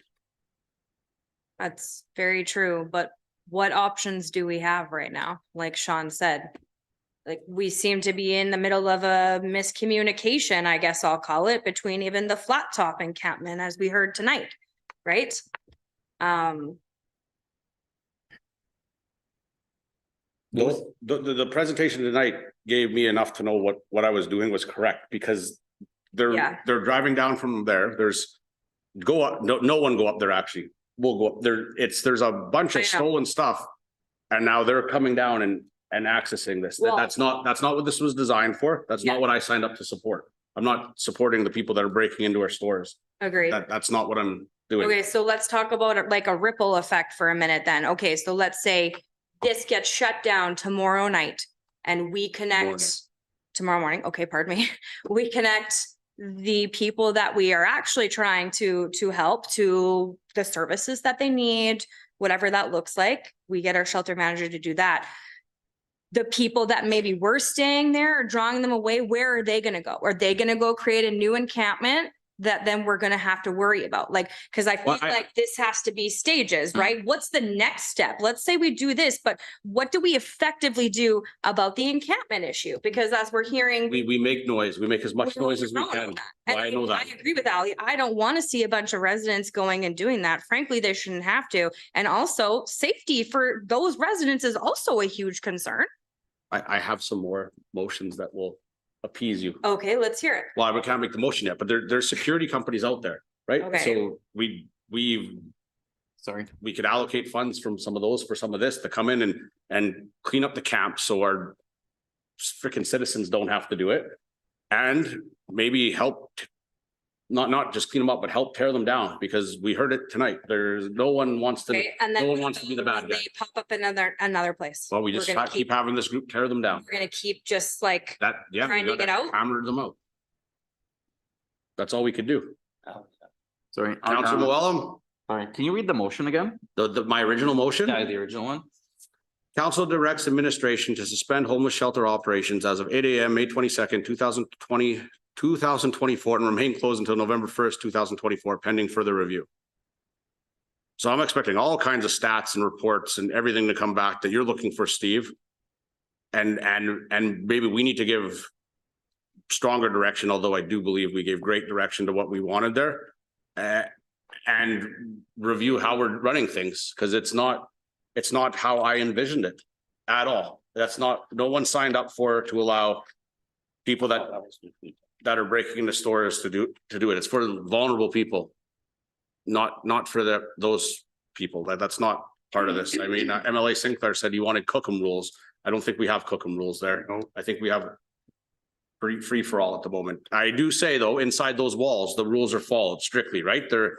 But outside the walls, and there's no way of saying, Kim, you're a criminal, Steve, you're not. Right now, we're not deciphering between who's using it, and that's okay. We're going to reset and see what happens. And pending a further review, we could reassess the situation. But I'm not doing this anymore. It's 3 weeks of spring. We're not doing this all summer, because the majority of my council time is spent talking about crime. It used to be like, hey, MRC is not clean. Hey, you guys should build a new water park. Boy, do the roads suck. I want to go back to Sobeys and talk about those things that we're supposed to be doing, not everyone else's job. The way you have the motion reading, I cannot vote for that. That's okay. I am understanding of the need to. I like the idea of shutting down the food services and stuff like that, and until such time as we can reassess. I am willing to go to a date where either in October or until we've properly assessed the situation. But to fully remove the overnight piece, I feel is a risk. Or if we're even willing to go that far, then to shut down the entire thing, I don't think makes sense, because we need it for a hub of the services that you're suggesting. But I don't feel that the people that need the services are the ones going there. But by shutting down the food services and the overnight piece, that's who's gonna go there. Will they? Or they We don't sit know there that. and twiddle their thumbs, and then you won anyways. My point being, if you're saying you're willing to drive these people who need help to mental health services, to this and to that, they still need a place that we can, our hub or a place where we can kick that off from. We need a place that you can have these private conversations where we can get the IDs facilitated and we can move them on to that next step. There's nothing saying, I don't know, June 1st, we don't use that. We don't open up that office and say, this is now the hub support center. Like, there's nothing saying you can't do that, but I'm just not comfortable with how the operation's going there. Yeah, no, I agree with I get what you're saying, and I understand from what's being said that's kind of the flavor of the group. It's not, I'm just saying to do a 100% shutdown and close it up shop, I don't think makes sense. well, I'm good with it still. I respectfully disagree. What were your other? Well, we'll get there after these. Is everyone done discussing this one? I'll make a motion to amend your motion then if we're gonna go down this I'll path. listen to it. Yeah, I will. I'd like to see. Trying to think how I worded it. Can you read that back to me again? No, just kidding. Council directs administration to suspend homeless shelter operations as of 8 a.m. May 22nd, 2024, and remain closed until November 1st, 2024, pending further review.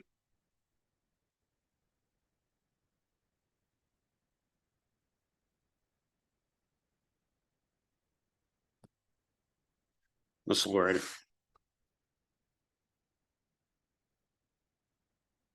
I would amend that we suspend day operations and remain open for service for assistance services pending further review. I respect it, but I don't accept your amendment. Don't get that, it goes to a vote.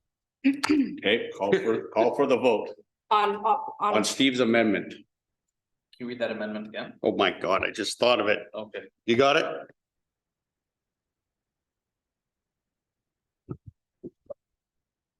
Move to amend the motion and suspend day operations and remain open for service at night pending further review.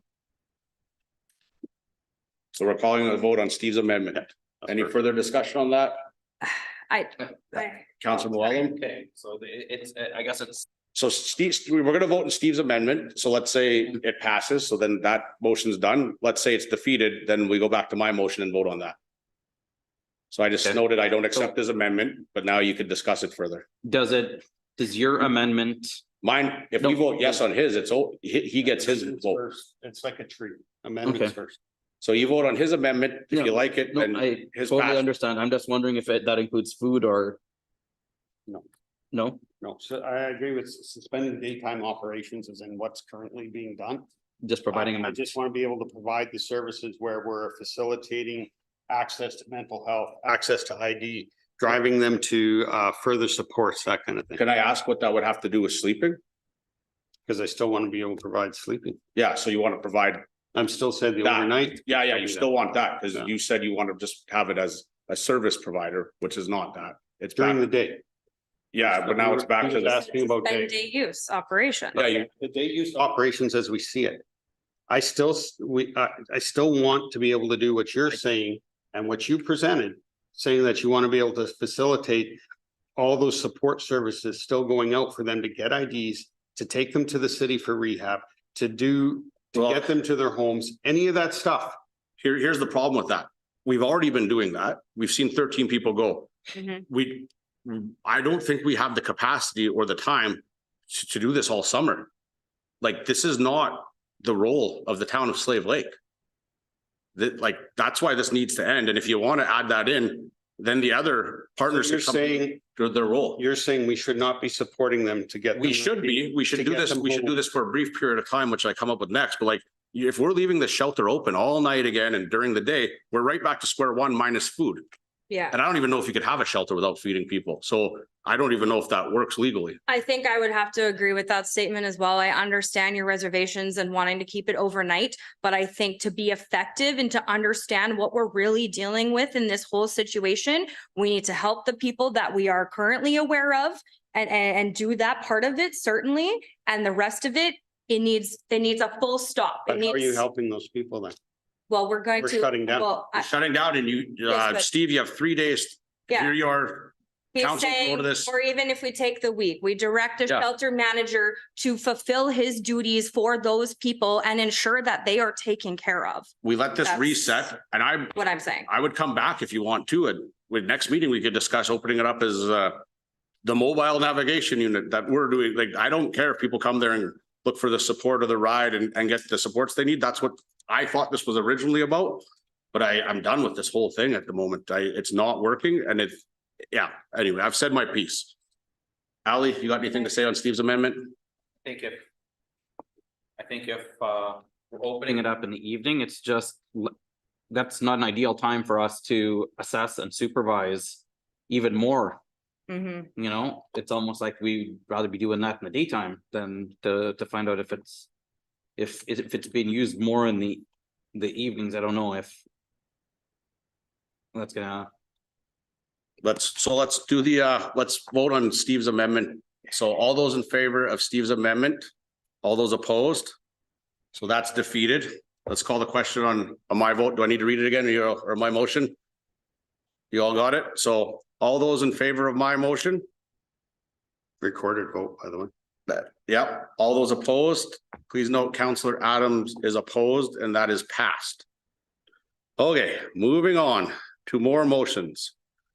So this is mine, and Steve, this is where you could get as loosey-goosey as you want. Council directs administration to arrange transportation for shelter residents over the next 3 days. And discuss. 3 days is ridiculous, short time. I said get loosey-goosey. Friendly amendment to a week or two tops, whatever it takes to help the people that the manager is in touch with and aware of currently. So you're saying just the people that were aware Well, of, anyone, if one of these criminals wants to go to rehab, that'd be great. They could come there too. but they got to decide that in 3 days. Why, all of the people that we think that we want to help should be there tonight, and in the morning should say, hey, those buggers at town council close this down. We have all these phone numbers and great things for people. We're gonna try to get you where you're at. Come this winter, we'll be back for the MAP program, but like, here's your opportunity to go get some help. And that's what I thought this was all about. Yes, I agree. That's was the intent, was to have them go get help, but it seems like we're shutting that off now immediately. We're saying, well, in the summer, there's no problems. We don't need to get them help. Well, the summer, there's more And- problems, it seems like.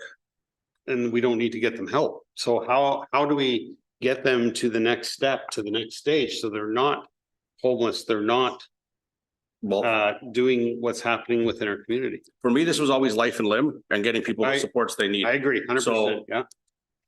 That's where this comes from. That's where, if it's 7 days, and I do think there's a bigger discussion, and all of council is not here, unfortunately. We could all discuss this next council meeting, what we envision, how this goes. We set out to help people and Yeah, we've but done we an already shut okay it job down. at that, but we're starting to hurt more people's lives than we are help at this point.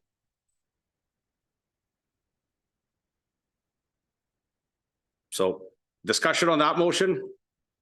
Anyone else, or I'll just call the vote? Counselor Moellem? I think I agree with Kim. I think 3 days is very, very, very difficult when maybe some of these people, have to think about supports. It's easy for any one of Yeah. us who can think of if we needed to stay somewhere for the night but I think, 3 days I don't think is enough. I'd like to move that to like A week? maybe at least a week. Well, let's do 7 days and you can always reassess. It's Well, and that's very true. It doesn't, like, while this is a motion, if the shelter manager is coming back and telling us with good reason why he may need an extension or what exactly is going on, then we'd love to get Fine, everyone the help we but- need. Hope it lasts 100 days and everyone just keeps going to. we also the can't supports. extend this for 4 weeks because that defeats the whole purpose at the same time. So I'll accept Kim's amendment of 7 days. Call to question those in favor? Those opposed? Counselor Adams recorded vote. That passes. That is carried. Okay, next motion. Council directs administration to hire a security company within 7 days to provide additional supports in the evenings with a maximum budget spend of $20,000 from unrestricted surplus and provide a report to council and request more funding after 30 days. That way, if this is working great, we can see where we're at. There's a number to it. There's an amount of days. We get a report back. We're not getting 24/7 coverage police services. We do have a vacancy in a peace officer position that we are not paying for, so there is extra money. That's where this comes from in my head. And discuss. A security firm, you said? Company reach out, there's a number of them, they're going to rural communities all over Alberta who are having the exact same issues and So what's the difference going to be between what a security company can do for us and what the RCMP well, we can or can't do? tell them to do what we want them to do. Hey, we'd like 4 people Legally though? working Like, all that's- night. Hey, we'd like you to go check on these guys. Hey, we think this might be a troubled house. Maybe keep an eye on it. And then they could just report to the police. Hey, I saw this happen. I don't feel comfortable not having 24/7 police service. We had it 25 years ago. Now we don't have it. And there's more crime and people that live here. So we need more help. And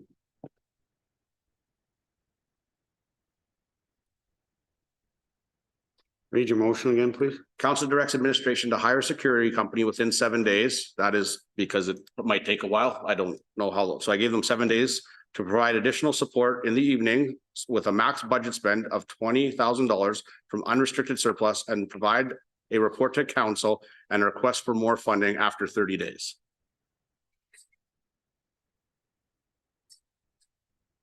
This is I have it providing support in the evenings.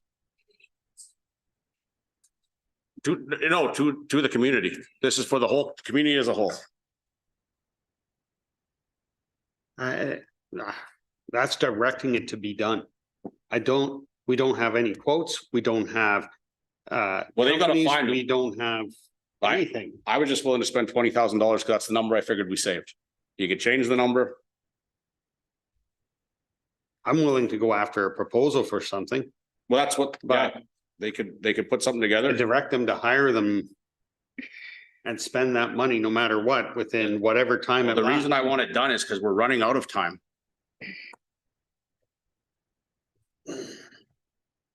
Like, I don't want to report in 34 days with a proposal, I feel like we're there. We need to start jumping in here. But I get what you're saying.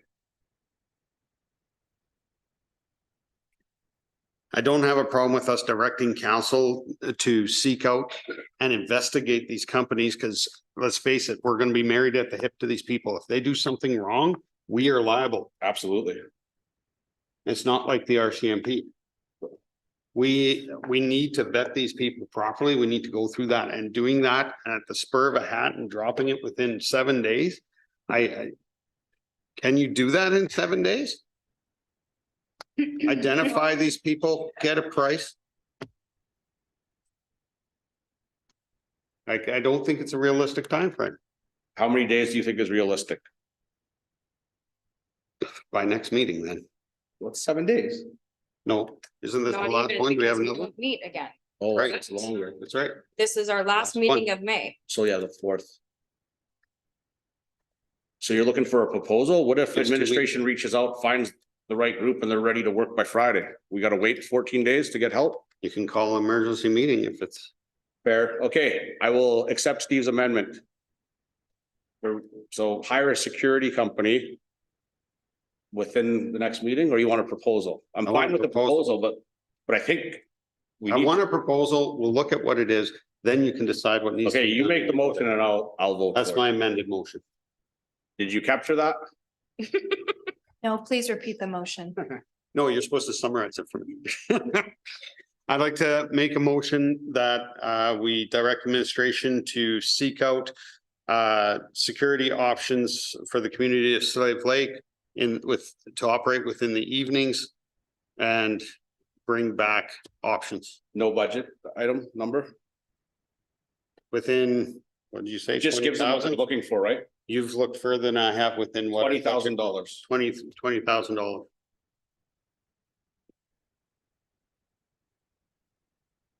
And you keep the report. to Then we can council decide and a then request what for more that's gonna funding, be. right? You're good with that? Having a report within 30 days on where it's at? Afterwards? Well, That yeah, would be a motion on the next meeting. fair enough. Okay, I accept Steve's amendment. Not supposed to vote. Oh, yeah, I know, I accepted. So then I don't have to vote on mine. I accepted yours. Call to question those in favor. That is carried. Okay, that's good enough for my stuff. Any further discussion on all of that? No, I barely wrapped it around my head. Geez. well, I had enough. Okay, sorry for making you wait, sir. Town's water conservation plan strategy.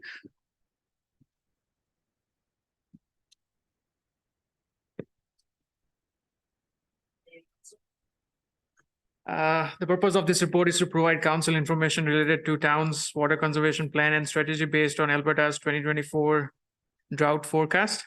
Earlier this year, like every other municipality in Alberta, Town of Slave Lake elected officials received a letter from Rebecca Schulz, Minister of Environment and Protected Areas, advising municipalities on Alberta's 2024 drought outlook. So Alberta has 5 stages in its water shortage management plan, ranging from stage 1, which is minor drought, to stage 5, which is a province-wide emergency. The province of Alberta is currently in stage 4 of water shortage management response plan. Stage 4 requires the most municipalities prepare a drought response plan. Today's council reports addresses town's plan and strategy based on ongoing drought conditions and forecast. So the town of Slave Lake relies on Lesser Slave Lake for its residential and commercial water needs.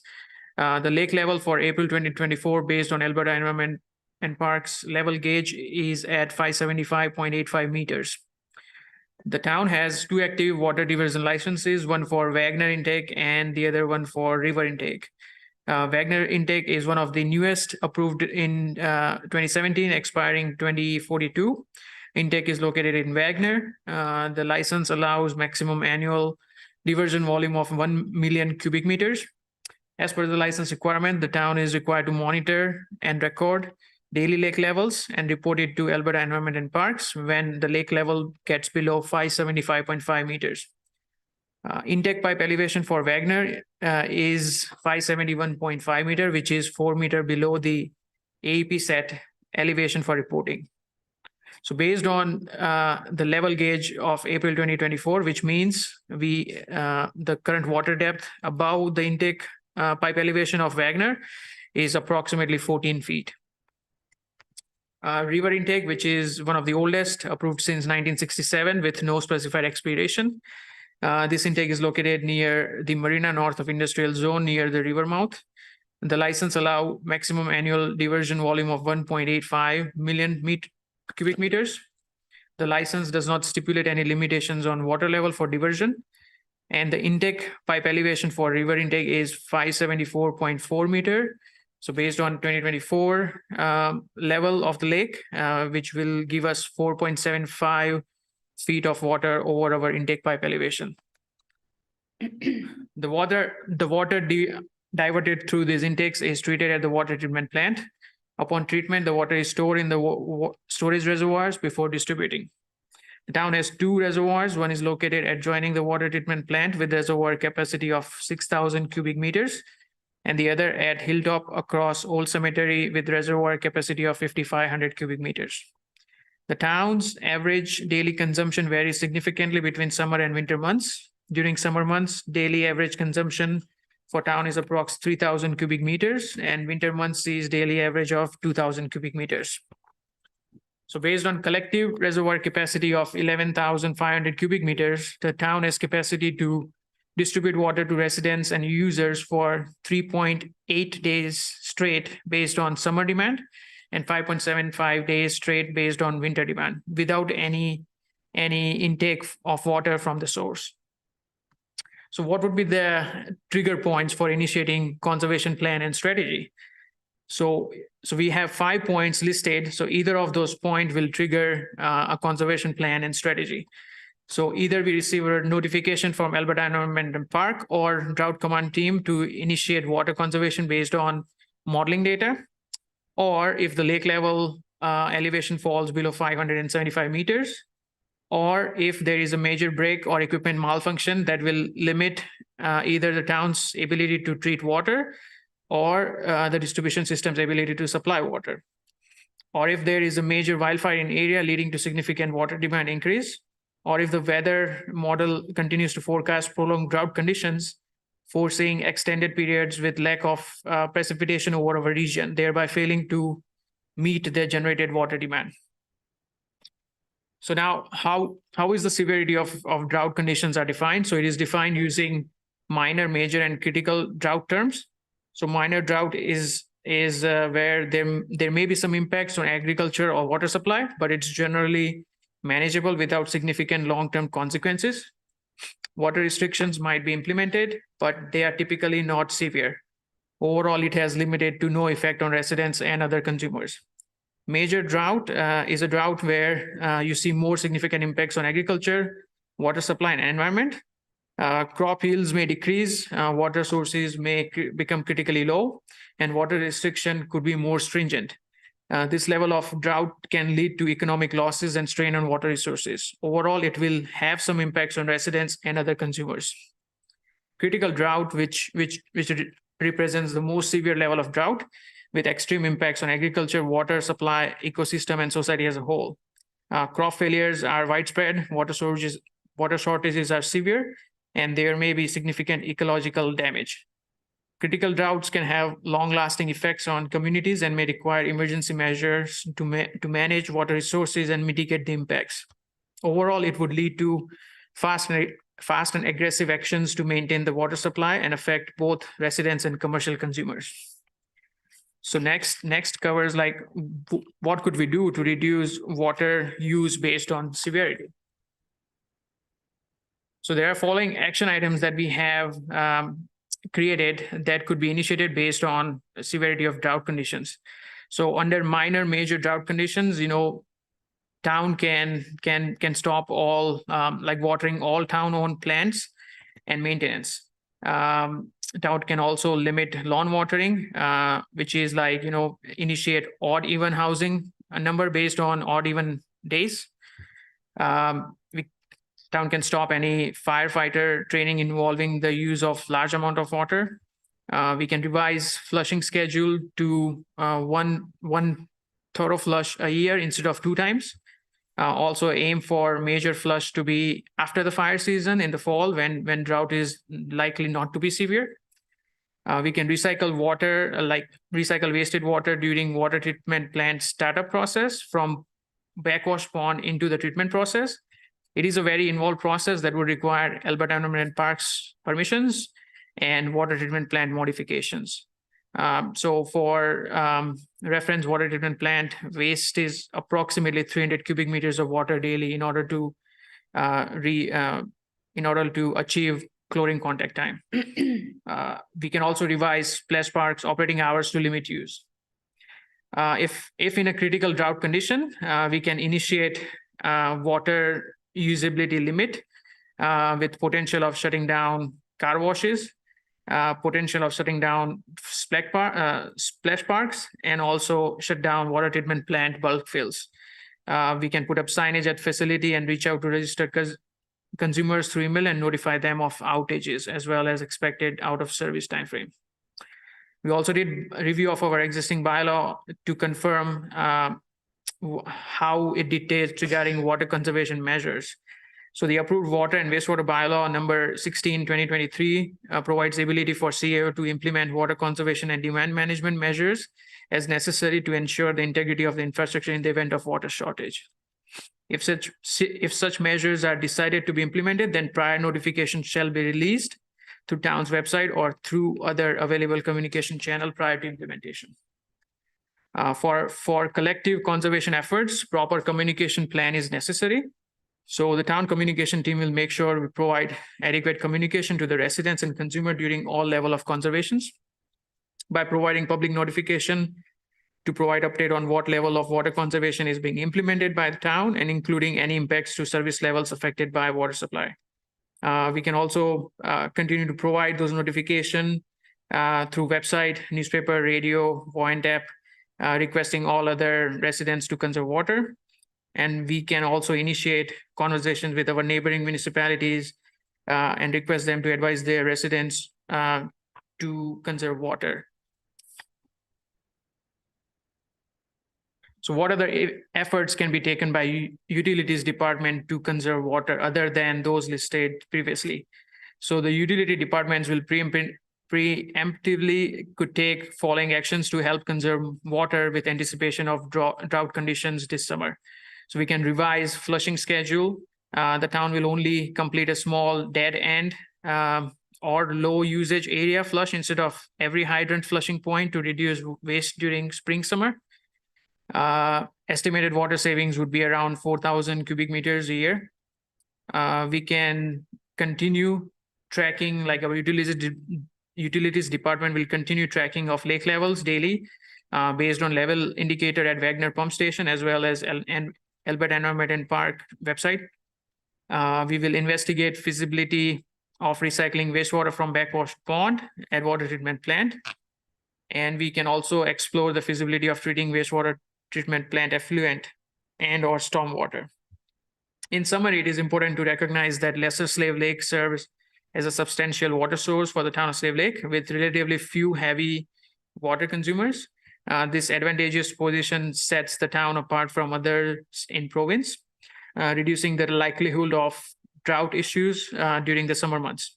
However, it is prudent to remain prepared and anticipate potential challenges by identifying any shortcomings in critical infrastructure. Ensuring all staff members are ready for any event, including drought, is essential.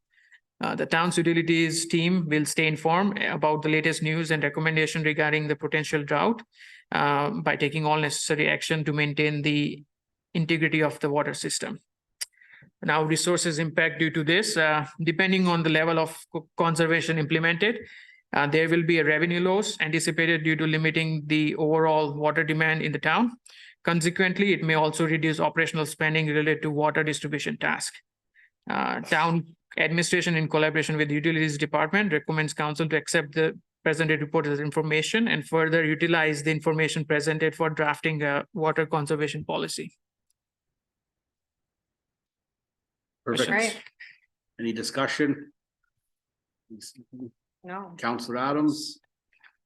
Just a quick question. I was actually kind of wondering, what do we have for within the water plan? What do we have for redundancies, and what's our maximum repair time on critical equipment as far as if a major component goes down?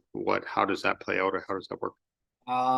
So we have 3 main distribution pumps. We only ever run one at a time. So in the event one goes down, there are 2 backups. For the major filtration, we have 6 filters. So if 1 or 2 of those go down, we can still maintain on 4. You can maintain at a lesser degree on 3. Our raw water pumps, we have 3 out at Wagner. Again, we only run 1. So we have 2 for redundancy there. We have 3 pumps as well at the river. So there's redundancy built in there. Should one intake majorly fail or the distribution line coming from the source to the water plant, we can always switch to the other one. It's active and ready to go if we need it. All of our chemical feed systems are redundant with secondary pumps as well as emergency backups. We have 2 major transmission lines. So should one of those fail, we can isolate and still keep open good transmission throughout the distribution system. Again, 2 reservoirs. Should one fail, we have the other one set up. And we do have our town set up to switch over, which we did during the last reservoir upgrade, where if the flow system, which essentially says it has an endpoint. So what we do now is we pump water to the Hilltop Reservoir throughout the day. We can switch that to a pressure system where if there is no output, then it'll maintain a specific pressure and the pumps will scale automatically. UV reactors for UV disinfection, we have 3. We generally run 2, but we can provide the proper UV disinfection with 1. We are fairly well set up. So in the event of a drought, our redundancies are significant enough that worked. Yeah, and like we indicated that, this is a sort of required report, but if, we're having trouble with our source of water, there's some pretty big issues going on, right? We have a 2nd biggest lake in Alberta, and at normal lake level, we're looking at 5 meters of depth before you hit our intake pipe. So it's, if we lost 5 meters in the Lesser Slave Lake, we're bigger fish to fry at that point. Yeah, we're in trouble. And also since April 2024 level and today's level, there is a rise in 7 inches of water already, right, with all this rain coming, so which is positive for our region. 7 inches. Yeah. That's good to know. Mm-hmm. Okay. Question, or is your mic? Yeah, No. you do? Okay. No, I'm just gonna make a motion. Okay. If anyone has questions, if not, then I'm gonna make a motion. Giver. To move that council accepts the presented report as information and directs administration and utilities to bring back a policy on water conservation. Call to question, those in favor? That is carried. Thank you. Thank you. Question period. Does anyone have any questions for administration? I'm assuming not, but speak now or forever hold your peace. Oh, Steve does. He's throwing a curveball here. We don't need any more curveballs. No.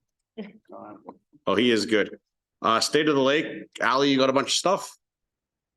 Okay, I just got one thing, May 24th, 12 to 1:30, Tri-Council Health Committee alongside EMS is holding a barbecue at the town here for EMS Appreciation Week. Everyone is welcome to come. Fire department has generously donated their giant barbecue. So a few of them will be there as well. See you Friday. Kim, anything to add? Oh, but I'll make a motion to go into camera.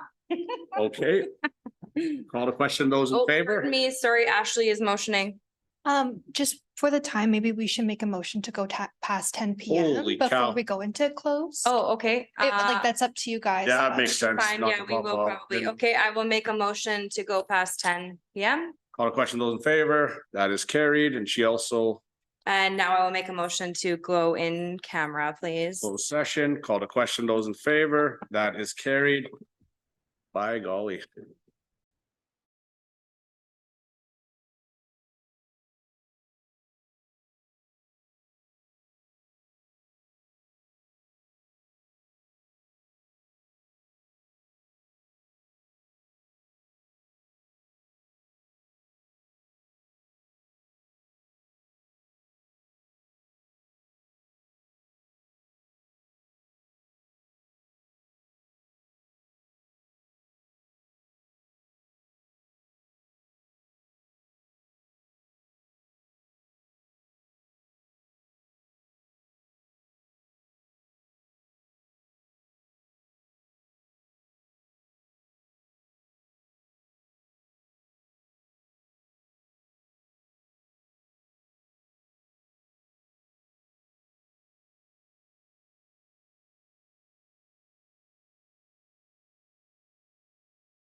I'd like to move that council accept the report of as information, directs administration to engage Nichols Applied Management, Inc.